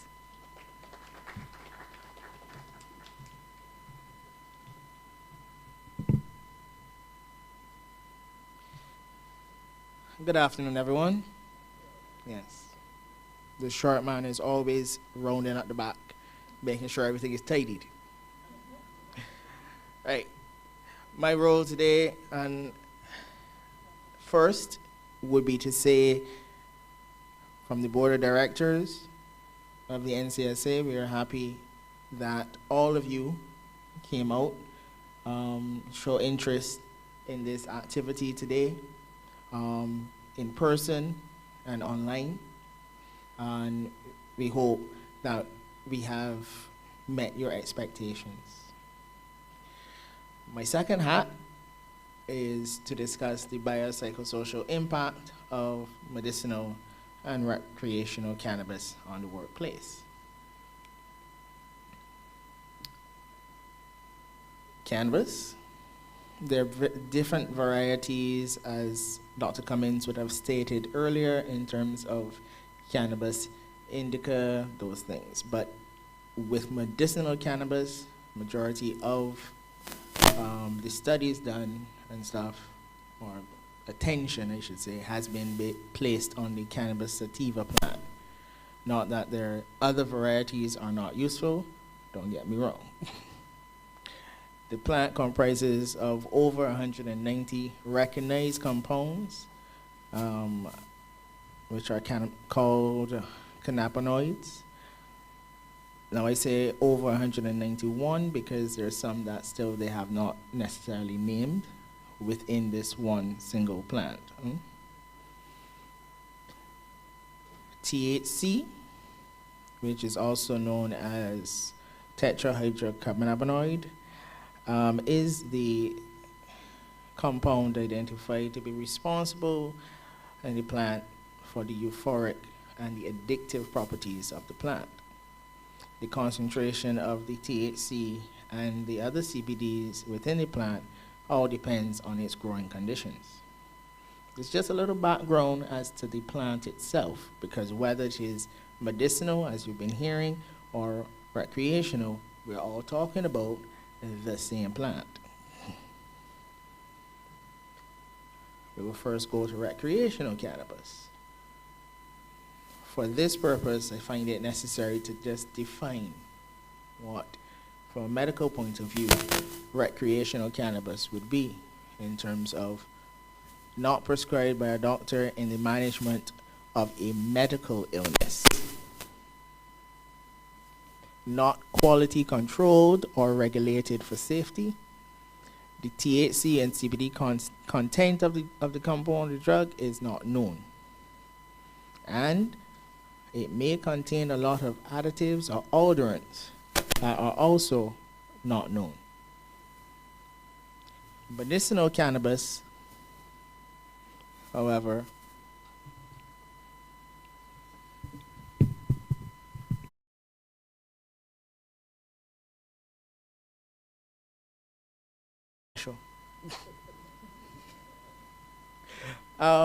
right, so medicinal cannabis, we are prescribed by a doctor for the management of a medical illness. So as we were hearing before, it has to do with the intent or the purpose for using the drug. Medicinal cannabis is usually ingested orally as either a solution, a capsule, or a sublingual spray. Not that it is not used as a whole plant, but the medical fraternity does not advocate the use of medicinal cannabis by smoking it, because there are still some inherent risks, health risks, let me say, of smoking any carbon-based plant. It's a leaf. It is a carbon-based organism. It will have, unfortunately, when you burn it, stuff that will injure, chemicals that will injure, create chemicals that will injure the lungs. That has been shown as well to increase your risks over the general population for having cancers of the throat and for lungs. Evidence have shown that with the smoking of cannabis, the impact on the lungs and the incidence or the number of cases of cancer linked to cannabis smoking is less than nicotine. Let's state that. But there is still a risk. Medicinal cannabis, as we have been told by two other presenters, actually 4 other, is grown under quality control measures, where everything basically is monitored and tested and regulated by the various authorities. We have not been to medicinal cannabis for the first time in this decade. In the 19th century, cannabis was used in a lot of Britain and in a lot of US states to relieve pain and nausea. It fell out of popularity, I would say, in the early mid 20th century, when other pharmaceuticals came on board that were able to be given intravenously or intramuscularly, or that could be formulated better into a tablet form. So it fell out of vogue, and inevitably it ended up on a narcotics list, a set of banned illegal drugs. So obviously its medicinal properties would have died there. But thankfully, the truth and the facts is the facts. The compounds within cannabis, there are some that have been proven to have a lot of medical advantages. Now, we in the medical fraternity, we deal with best practice, best evidence-based medicine, and the evidence about, okay, the efficacy of these drugs. So whereas there are many medical illnesses, and there are many medical illnesses for which persons say that they think cannabis is useful for, the evidence is still, in some cases, inconclusive, in some cases 50-50, but the strongest evidence, and that is by a long shot, is saying for helping nausea and vomiting in persons who are being treated with chemotherapy for cancer, as an appetite stimulant for persons with immune deficiency disease. The multiple sclerosis, actually, I think, in this era was one of the piloting medical illnesses that really reintroduced to the international and the world the benefit of cannabis as a drug, as a medicine, not just as a drug, but as a medicine, as it really did improve the quality of life of many persons with multiple sclerosis. It's also used in the treatment of many chronic pain syndromes, and as Dr. Cummings was alluding to, intractable childhood seizures. The landmark for that was Charlotte's Web, which was because it was a young lady, a young child by the name of Charlotte, who was continually seizing, and traditional medicines were not working for her. And the growers decided that they would create a different variety. The variety maxed as much as they could the CBD content, and they actually got the THC content of because we're talking about a child, of the plant down to around 1% of the THC content and they named that variety Charlotte's Web. Like all drugs, all medications, there are side effects, including Panadol. I keep telling my patients that, because Panadol is the wonder drug in the world. Well, you're not feeling well, take 2 Panadols. Panadols don't hurt you. Every drug has a side effect. Dizziness and somnolence, which is just drowsiness. This obviously can affect your productivity in the workplace. Because if you're drowsy during the day, or you're feeling dizzy, particularly depending on what your job entails, it's going to make it difficult for the worker to function at work, because you got to work past how you're feeling.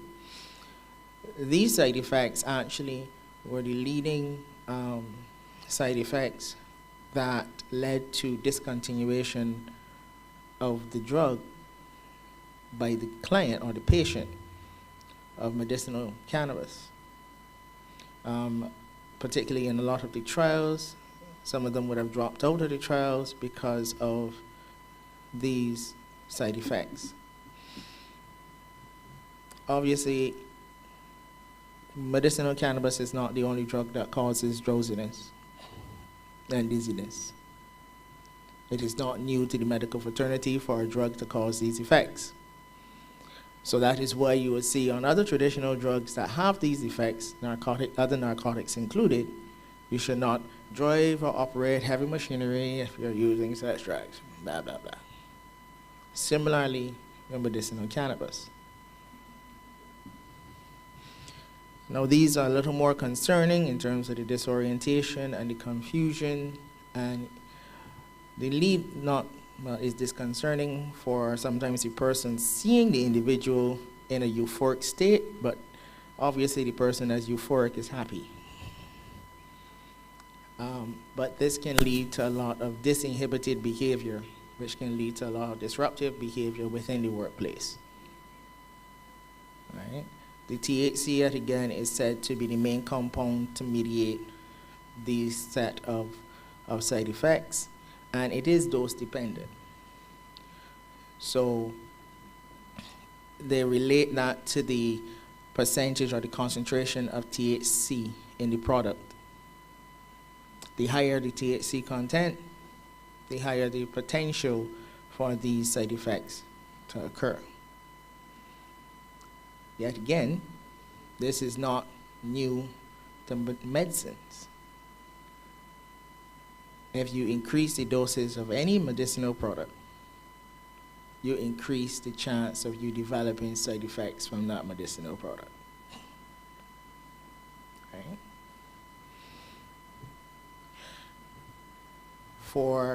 We was talking about the same plant.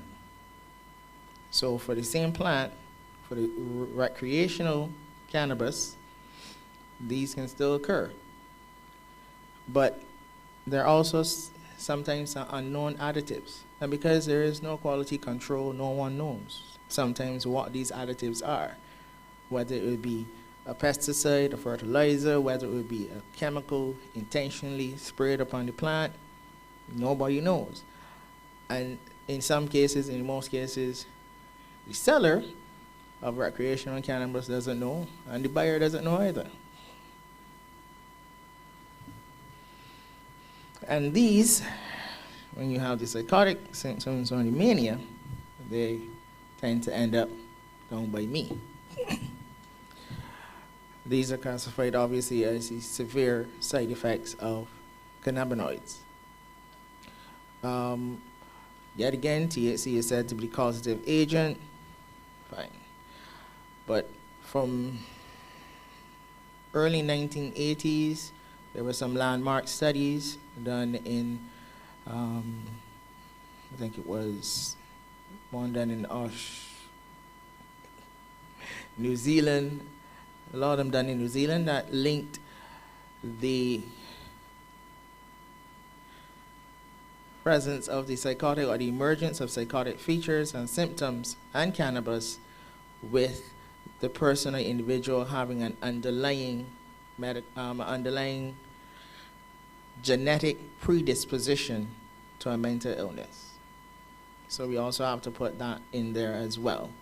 So it is not just that everyone will get the psychotic features or symptoms from using cannabis, and it's not everyone that will not.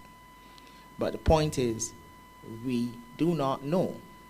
And we find that particularly with the recreational cannabis, where the different varieties, people talk about outdoor, creepy, exotic, beige, Jamaican, Vinci, which they have no idea what is the actual difference between any of them. They tend to actually present a lot, sometimes with the first use of changing of a variety, and sometimes after several months of using it. And that has to do with how the individual body breaks down the compounds. And with any drug, if misused, you can become addicted or dependent on it. And cannabis is one of those drugs. The impact for the workplace for medicinal cannabis is said to be minimal.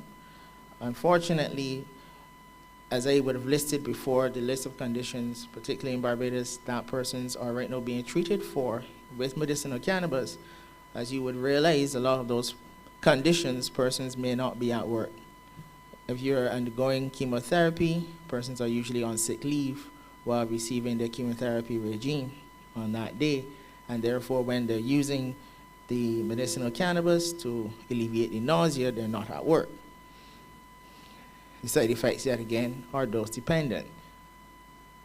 The severe side effects, when you experience them, obviously that's an indication to discontinue the drug.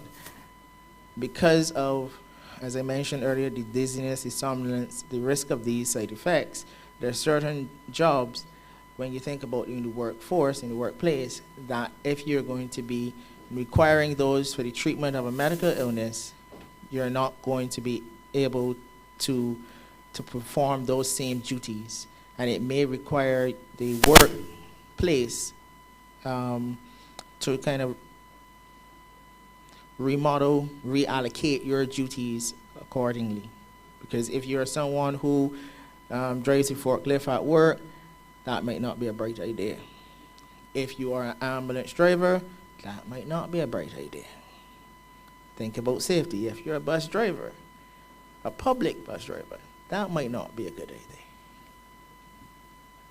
So it is about the workplaces looking to embrace these persons, not stigmatize them and segregate them, but see where they can assist them in other areas and within the workplace. Obviously, with reduced in, particularly with the addiction, when you're speaking of the addiction, you have missed days. When you're speaking about sick leave, having to undergo chemotherapy and whatnot, obviously it creates a work shortage and whatnot.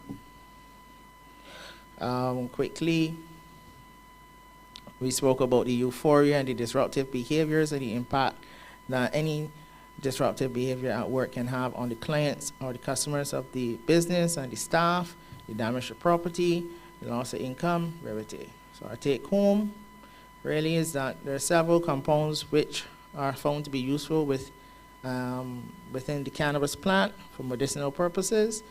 Medicinal cannabis is grown and tested to a standard, and the concentration of its compounds and even contaminants are known. Recreational cannabis is not. Medicinal cannabis, like other drugs, have side effects, but they can be safely administered. Medicinal cannabis cannot prevent the person from working, but may require a change in their assigned duties at their workplace. Recreational cannabis can lead to negative impact on the workplace and on the user himself. Thank you.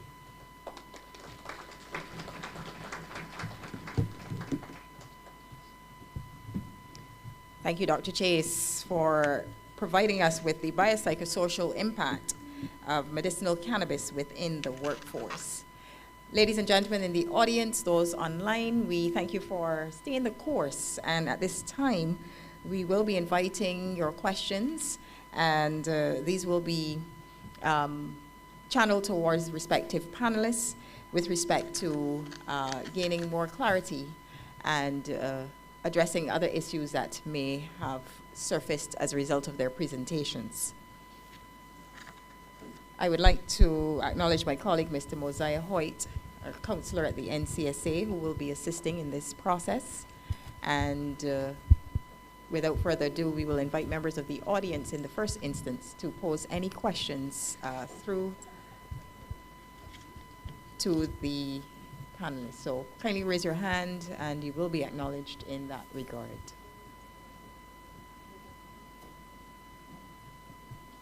I'm sure there's a lot of information to be digested given the various perspectives, and there will be some need for time to assimilate a lot of that information.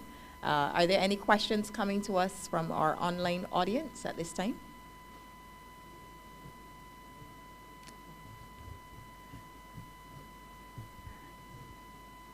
We don't seem to have burning questions. Yes, I'd like to acknowledge I believe, a member of the media. Kindly state.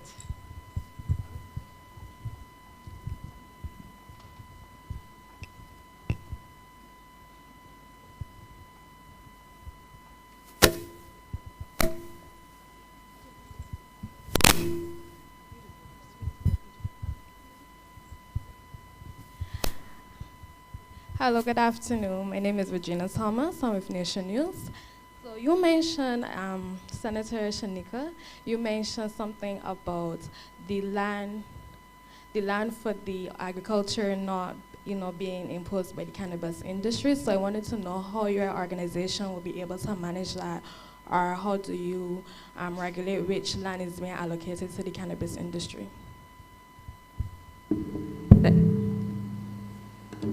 Thank you so much for that. Let me offer some clarity. What I believe I indicated, and if I didn't, let me clarify now, is that there is no intention to take up all of the land for cannabis. What we do is that we know, and we issue the licenses, so we determine what tiers of licenses that we're giving out and how many licenses that we're giving out. At this point in time, we haven't put a cap on licenses, but that is a feature that is open to us at the point in time that we make that decision. Additionally, we sit under the Ministry of Agriculture and we report to the Ministry of Agriculture. So there's an ongoing discussions as it relates to how much land as it goes into medicinal cannabis and how much land is not involved in medicinal cannabis. So those are the parameters. So to clarify, yes, some land, arable land will be used in medicinal cannabis, not all. And we do have control, the ability to control how many licenses that we issue. Currently, most of the licenses that have been applied for are 1 acre and under. They're mostly Barbadians, and they're looking for, an acre or under of land. I think we've only had 2 applications that are for tier 2, which is between 1 and 5. Currently, we have no applications at the higher tier levels. Thank you for your question. Any other members of the audience would wish to pose questions at this time? I'd like to acknowledge the lady. Good afternoon, Patricia Welch, and I want to say thanks to the NCSA as well as the panelists. The information was really excellent, and I have gained a lot in terms of what I've heard this morning. Now, working in the school system, this month especially, we are looking at drug education, drug awareness, and such like. What I've found is that, and heard from my clientele, is there's a belief that cannabis is already legalized. Yep, definitely. That in some cases they can plant and they can use it at will. And there's some who believe that there's a stipulated amount that they can use. Not only in terms of students, but it's as though the adults are not sure in terms of how they can use, what they can use, when they can use, the amount they can use, and so on. So I want to know is there any other plans, or are there plans to further educate the public? Well,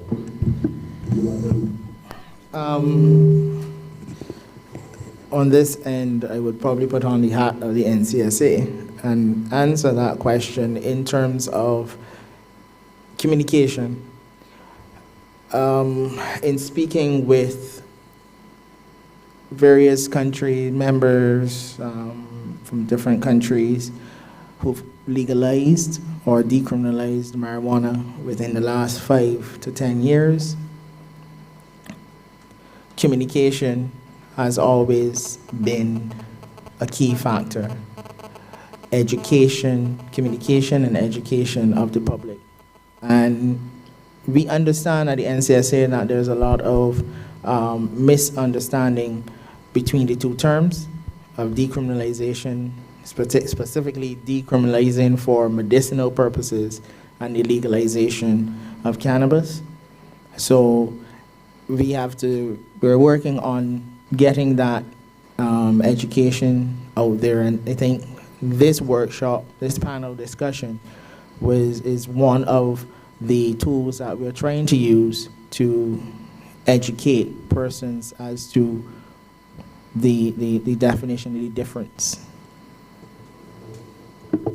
Well, on our end, we are really focused on regulating the industry. We do several sets of communication as it relates to the industry, but we would be happy to offer whatever time that the NCSA would like to any school, group, backyard, step, anybody who wants to have a conversation from our end as it relates to what is legalized under our act and what is not. So we would be happy to offer our input as is needed. Thank you, Dr. Chase and Senator Robert Soto, and kindly rest assured that we continue to work in partnership. And this is certainly a firm example of that type of collaboration as we seek to improve the quality and the content of our drug prevention and life skills education at the NCSA. And certainly this is buttressed by an evidence-based approach. We have our research and information officers here, and certainly it is on that premise that we seek to address the needs and to improve the quality and content of drug education. I would also like to re-acknowledge our online panelists, Ms. Huggins and Dr. Seville Cummins.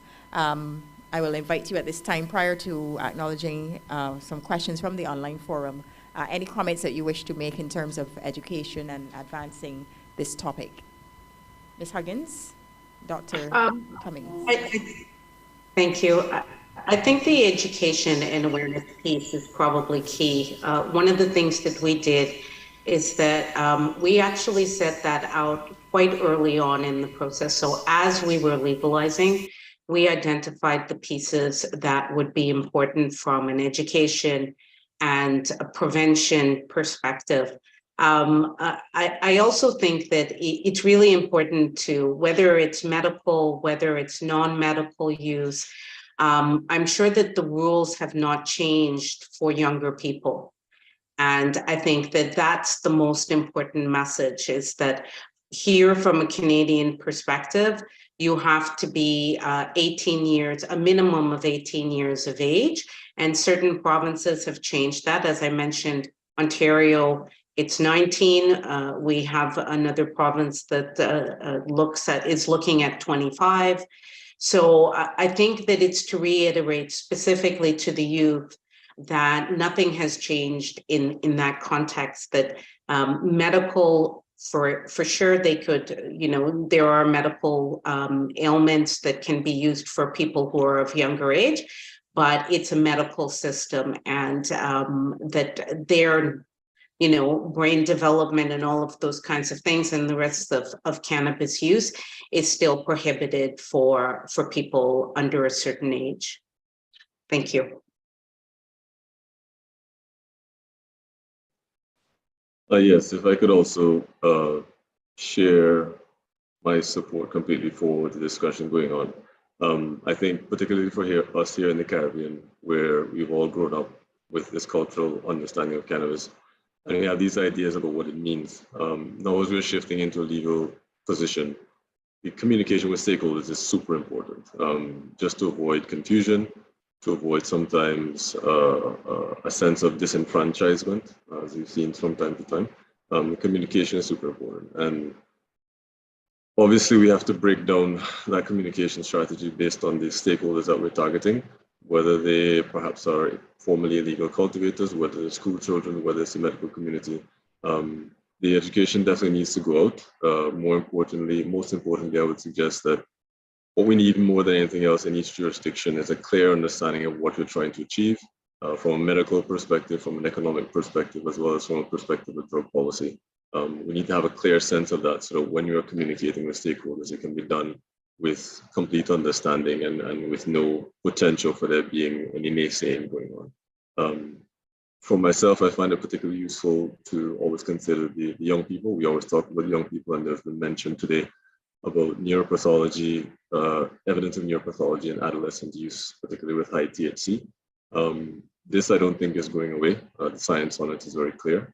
In that sense, it's super important for us, I think, as an industry and as countries who are interested in the best interests of our people, to ensure that we are providing the communication, providing the information that is necessary for individuals to make good choices. I think recently, the pandemic and specifically the response to the vaccines that were available towards the second half of the pandemic, the way that was rolled out throughout the Caribbean and throughout the world really demonstrated, for me personally, a clear understanding that we need to be very, very particular about how we generate and distribute information, because once that public trust is lost within the system, it's very, very tough to get back. And so even as we are branching into this industry throughout the Caribbean, the education, the information, the communication, I agree with the others, is super important. Thank you.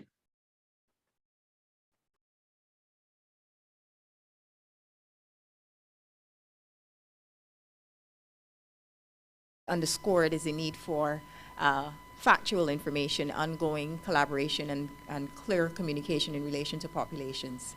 I'll invite Mr. Hoyt to provide some feedback from the online community.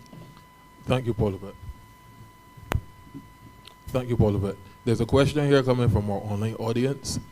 There's no dispensary open, and even with the one that will open, they cannot sell anything. There's no banking here, and there's no banking here, and there won't be for more than 1 year. When will banking change? That's one question. Well, if I can have an opportunity to reference that. One, there are several pharmacies for which you can access medicinal cannabis right now. There have been several pharmacies for which you've been able to access medicinal cannabis for months. I know this because one very lovely lady was very proud the last time I made a presentation to come up and show me her prescription that she had gotten filled. I'm going to try not to call the name of the pharmacy because free advertising is not what I do. But yeah, you can get medicinal cannabis at several pharmacies in Barbados. It's well, and the oil is there. The sprays are available as well. So that is one aspect. The other aspect, as it relates to the banking system, I fully, readily admit that the banking system is an issue. I also readily admit that several countries have been able to carry on medicinal cannabis industries without the banking system. So the reality is we have two options. We can either stand still and wait, or we can trudge on. My intention is to trudge on until the banking system opens their door. There will be other doors. So there's a question. So there's a question that follows up. How do current license holders in Barbados conduct their banking? Well, I can tell you how. Sorry, modulating my voice is a thing. I can tell you how they have been able to pay us. So we are on the government's Easy Pay system, which is an online system. And so they go on and they pay us through that system, transfer money into the government's account, and that's how they pay us. As for how they're doing their other activities, I am not aware. I'd have to speak to them with regard to that. But I do know as it relates to us, that is how they've paid the government, as it relates to licenses. And pharmacies comes in as well as another question. That falls under the same purview? The pharmacies are under the purview of the drug service, but the pharmacies themselves are selling medicinal cannabis products and still operating. To just add to that, as I said in my presentation, pharmaceutical distributors who import medicinal cannabis products, and I'm speaking about cannabis products, tablets, capsules, gels, etc. They have to get an authorization, and a number of authorizations have already been approved and given to a number of pharmaceutical distributors in Barbados. So what I'm basically saying is that there are actually product here in Barbados, and some pharmacies do carry the product and will continue to do so as time goes by, I'm sure. I can only quickly add that, as I indicated, we've never stopped having discussions with the banking community. we have never stopped having discussions with the banking community. I can say that there is progress, but I can't give you a definitive, this is the particular bank that you go and see at this point in time. I'm hoping that we can be able to do that this year, but this is where we are at. Thank you for that. Thank you for that clarification and input, Senator Robert Soto. And of course, we recognize that given the past few years that certainly there's a lot of work that has been done and continues to be done in terms of developing the industry. I'd like to acknowledge Dr. Kohal at this time. Thank you. Pleasant good afternoon, everyone. My name is Damien Kohal, Head, Department of Preclinical and Health Sciences in the Faculty of Medical Sciences, UWI. This is a comment and not a question. So first and foremost, I would like to thank the NCSA for inviting myself and Dr. Alana Griffith, who had to leave early because she has classes, to attend today's event. We found it to be very enriched with information, and we appreciated all the presentations. We also want to note, coming from the University of West Indies, that we stand ready and prepared to work with the NCSA in conducting research. The manager made mention of doing longitudinal studies after legal reform to see if there's any impact going forward. So we stand prepared to work with the NCSA on that. Senator Roberts made mention of the fact that the University of the West Indies is a strategic partner of the BMCLA, and we are indeed working with them. We are about to activate our research and development license, so we'll be doing pharmacological and clinical studies, but we're very open to other types of studies, so working with the NCSA is definitely on our radar. I'd also like to point out, as it relates to training, again, being a university, that being one of our important mandates, that last year we developed a massive open online course called Introduction to Medicinal Cannabis that is freely accessible. There's no cost to access it. It's offered on the FutureLearn website. FutureLearn, of course, is one of the MOOC providers, the other being Coursera and other MOOC providers globally. So I will encourage everyone here who would like to learn a little bit more about medicinal cannabis and understand its biochemistry, pharmacology, clinical implications, looking at the medical legal aspects of cannabis and medicinal cannabis, that you can access the course free of charge on the FutureLearn website. The course is called Introduction to Medicinal Cannabis C2CL. Thank you. Thank you for those encouraging words as we continue to propel research and development in this area, very important. We'd like to acknowledge our other colleague who will now pose his question. Greetings, my name is Ross Martin Assar. I give thanks to be here, and I would like to give a special thanks to the NCSA for allowing me to sit in as a person that was not officially registered. And I know that Pastor Roach will be smiling all now to know that I still advocating for my brothers and sisters.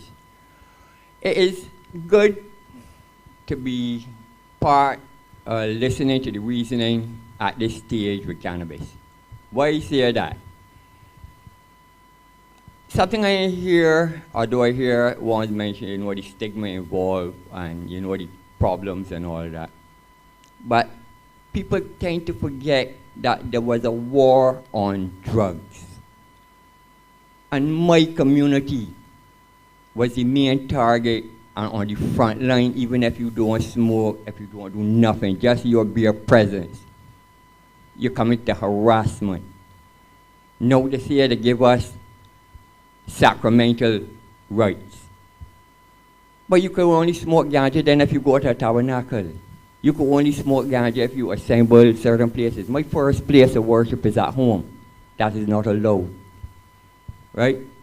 And these are things, I mean, I love what is going on. I feel good to know that it reached this stage, something that we have been talking about for years, the medical benefits of the plant.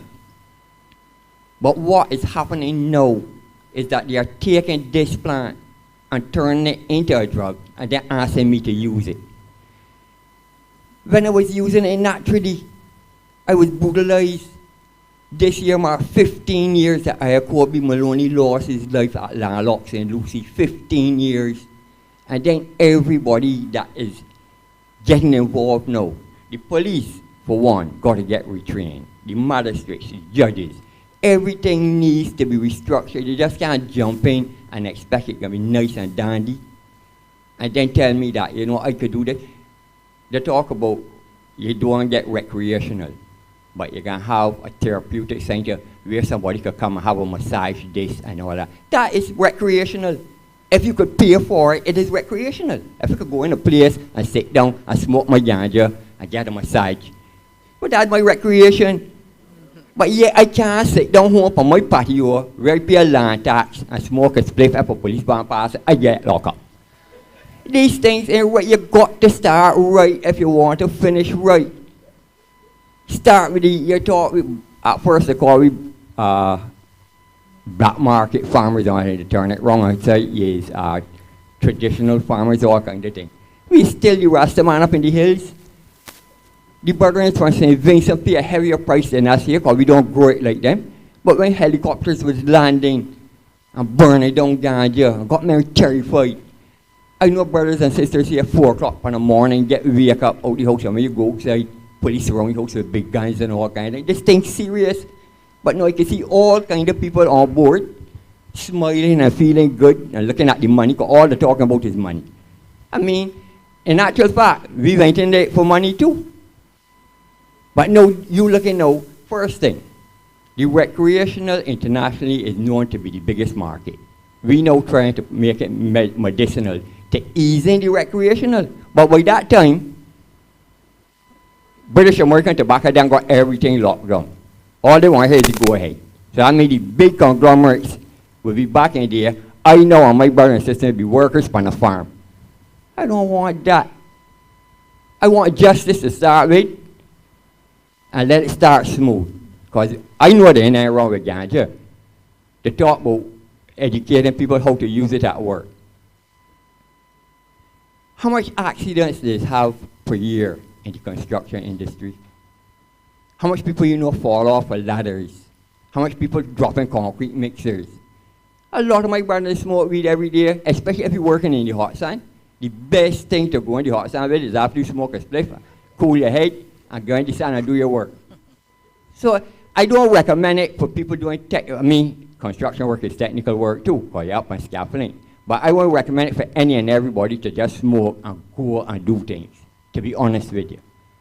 But there's Rastafari is living proof that ganja is not harmful. Everybody, as the gentleman from the psychiatric hospital just said, there are people that are predisposed to certain conditions. And even if they don't take it, it might take a little longer. Ganja might trigger it a little earlier. And sometimes the same ganja is used to treat that same patient. And you use ganja to bring people off of harder drugs.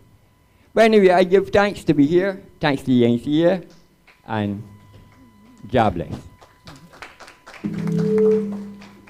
If you wouldn't mind. So, full understanding and respect to what the brother is saying, but let me be clear. If you go into the therapeutic facility, a doctor must prescribe you. Doctors have a duty of care. There has to be something medically wrong with you for that doctor to prescribe and describe the use of medicinal cannabis. That is not a recreational thing. If that doctor says that you have sciatica, you have an issue with your back, you have a particular problem, and he says using it in this way, which is maybe a massage, maybe via sublingual, maybe many other ways, then that is a medical use that you have gone through. So let me just clarify that on one end. On the second end, as it relates to the sacramental issues, sir, while I understand your point, I in no way have anything to do with sacramental cannabis. It's not a legislation I administer, nor am I involved in. I fully respect your right to advocate for what you consider to be necessary for you yourself and your brethren, and I hope that you achieve the justice that you so seek. And those are the only 2 points I can make on that. Good afternoon, colleagues. You can hear me? Yes. Okay, fine, thank you. The NCSA, being the authority in Barbados for drug demand reduction, we are committed, one, to share information and to conduct research as related to all matters drug demand reduction and the local drug situation. It's important for the persons or the public, general public, as well as experts to understand that there is a difference between medicinal and what we call recreational cannabis. Rachel introduced me to a term recently, non-medical cannabis. Recreational cannabis is just there's some fun or euphoria around the cannabis issue. Persons must understand there are dangers and harms associated with marijuana use, whether medicinal or the term recreational or non-medical marijuana. And this is important. This panel discussion was designed basically to share information which falls under our remit at the NCSA. Drug education is important. We are currently in the schools. I recognize the concerns by the guidance counselor. There's a bit of confusion surrounding the legalization of cannabis locally. I read an article recently in the Nation News. A person appeared in the magistrate courts for possession of cannabis, and he actually told the magistrate that, listen, I had cannabis, I thought it was legal. So there's a need for forums like these, and we at the NCSA will lead that process. We intend to lead that process going forward. Through research, Paul Yvette mentioned evidence-based approach. We are committed, and I'm happy that University of the West Indies signaled the intention to partner with the NCSA as it relates to research and longitudinal studies as it relates to the drug situation. We can only learn from research to inform policy, to inform drug education across the various communities, and we intend to conduct this. We have planned our secondary school survey. We are waiting on the Ministry of Education to resume surveys within the schools, and this would assist us with crafting drug education within our secondary schools using the evidence-based approach. This survey mainly focuses on prevalence of substance use within persons between the ages of 13 to 18 years old in our school systems, both public and private schools. That's one of the initiatives we are looking forward for in the near future. We also conduct surveys within workplaces to again look at drug policies within the workplace, knowledge of drug use, and knowledge of persons operating heavy machinery within the workplace. This again will inform drug education within the workplace. We at the NCSA, we are committed to working with various organizations, both in the public and private sectors, to craft drug policies, to do drug education for persons who are impacted whether negatively by drug use. We are encouraging what I call a recovery-friendly workplace. And I would stress on a recovery-friendly workplace. We have persons who have been, who suffering from addiction, the disease of addiction. It would include a community-based approach. All the stakeholders must be involved. The family, the workplace, employers, the colleagues, as well as persons in your direct living environment. It's important for us to work together to assist persons to help them to be reintegrated back into the workforce and become productive citizens again. So feel free to reach out to the NCSA. We're here to help, to give factual information, and we're not about taking away choices of the general public or persons. So thank you. Thank you for those comments, and certainly we underscore an approach which is collaborative. As we seek to wrap up today's panel discussion, prior to acknowledging our colleague from the audience, I wish to enlighten those in the audience and on the online forum that these panel discussions will be going into the communities in the coming months. So we are going south in the first instance and then to other zones. So you will have every opportunity, and we encourage this. We want persons to come out, share their views, their experiences, and their recommendations, because collectively, this is the only way that we can go forward. So I acknowledge our brother in the audience, and we respect that persons have had differences in terms of their experiences, and we need to work together to continue to progress. Good afternoon, Dr. Sonia St. Hill, Erdeston Teachers College. I just want to say that you have actually answered, and the last panelist, my question, because there's a certain amount of misinformation out there, and the public is unaware of a number of the programs that we here have benefited from this morning. So yes, we need that education out there, and you have more or less said where you're going to go with it. It is vital that it gets out there because, as you rightly said, people do not understand the industry. They have no idea what is actually going on and where to actually get information. Even that pharmacies are selling certain products. People are not aware of that. Okay, so thank you. Thank you for your contribution, ma'am. Mr. Hoyt? Thank you, Paul. We do have 2 more questions that are posed coming from the online audience. And this one, how do people get into the program to do training for the medicinal cannabis sector? Okay, so there is the program that Dr. Kohal would have mentioned that the University of the West Indies puts on. We have a program that we are currently in term 2 of. It actually launched this week for term 2.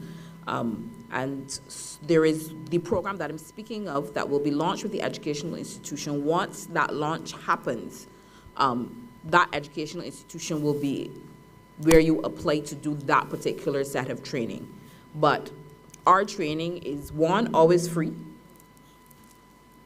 and 2, available on any of our websites, www.bmcla.bb, any of our social media, same handle. You will find us, and we are constantly and consistently pushing out our educational materials. That is the way you get involved.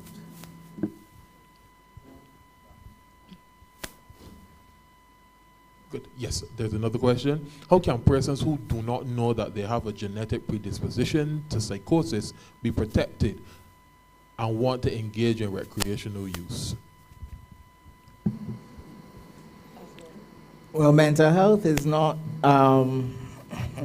something that you can physically touch in some instances. But one guide that we use in psychiatry would be your family history. So if you have a family member with a mental illness, there is a potential that you could be genetically predisposed to a mental illness as well. The closer in relation that family member is to you, the higher the chance that you will develop, or you may develop, let me say may develop a psychiatric illness. So the highest risk is seen amongst for identical twins, where there's a 50-50% chance. So I say that because even although you may have a genetic predisposition to it, you may or may not develop a mental illness. The other factor is your environment, your social. So the use of certain substances such as cannabis, cocaine, various other mind-altering substances fall into that other 50% of the environment that can then increase your potential for developing a mental illness. Thank you. Thank you, Dr. Chase. Certainly that was a loaded question, but we are here for this exact purpose, to share, and by sharing we will learn and grow together in terms of addressing these issues. Thank you for staying the course. We are about to wrap up, but we will acknowledge one last question from our in-person audience. Hi, good afternoon. Sharon Warner, Erdeston Teachers Training College. Thank you, NCSA, for an excellent panel discussion. My question really is about language. What consideration is being extended to the language used when we communicate with the community and the wider audience, since quite often what you're seeking to do might not be realized because of the language used. I mean, you presented to us today, we were able to understand, but quite often you have a lot of miscommunication because the language is not that easily received by the audience.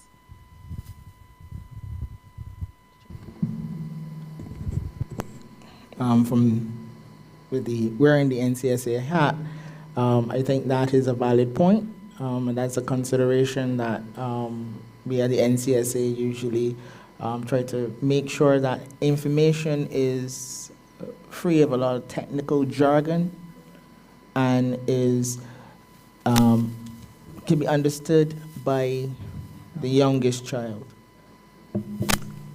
And that is one of the reasons why we're going into the community with the panel discussions, not for highfalutin talk, but for real talk. Because we, as Barbadians, we are Barbados, we have a say as to how our country progresses. All right? The government keeps saying that we are Barbadians. All right? And so it is important how we phrase our language use, yes. And that is important, and that's what we're going to use. We've been using, and we're going to use even more so now. So thank you for your comment. Thank you, Dr. Chase. And to add, it's important as persons or experts involved in drug demand reduction to speak simple terms. We tend to use technical language with technical persons. We plan to reach the average man on the street. Hence, we are taking this roadshow, the differences between medicinal and recreational cannabis across the country. It's important for us to educate the general public as it relates to the various differences, how to manage the situation, and that is the situation is substance use and abuse. I can say all local research, our last Barden report, which was disseminated early last year, indicated to us there is an issue as it relates to young males using marijuana, or young males coming into contact with the criminal justice system for possession of marijuana. Therefore, we need, as a council, to spread the word, to educate persons, to give persons factual information so they can make informed choices. That's the main reason, or one of the major reasons for forums such as these. We plan to go to the south of the island soon. We'll be inviting the general public to participate. And we expect to see persons who are present today, present in the south of the island, as well as some of the persons online. So I want to thank you, representing Paul Levette, but I want to thank all persons for participating, especially our international and regional guests. I'm sure that there's a lot to learn. There's a lot to learn. We are where to go. We are very young as a country as it relates to medicinal cannabis. So we look forward to your participation in our future events. So thank you.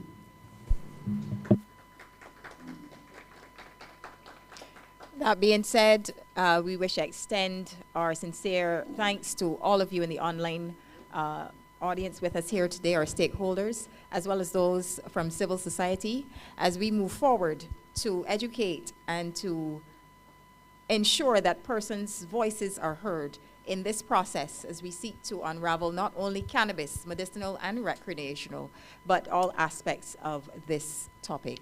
Thank you so much to everyone, and have a great afternoon.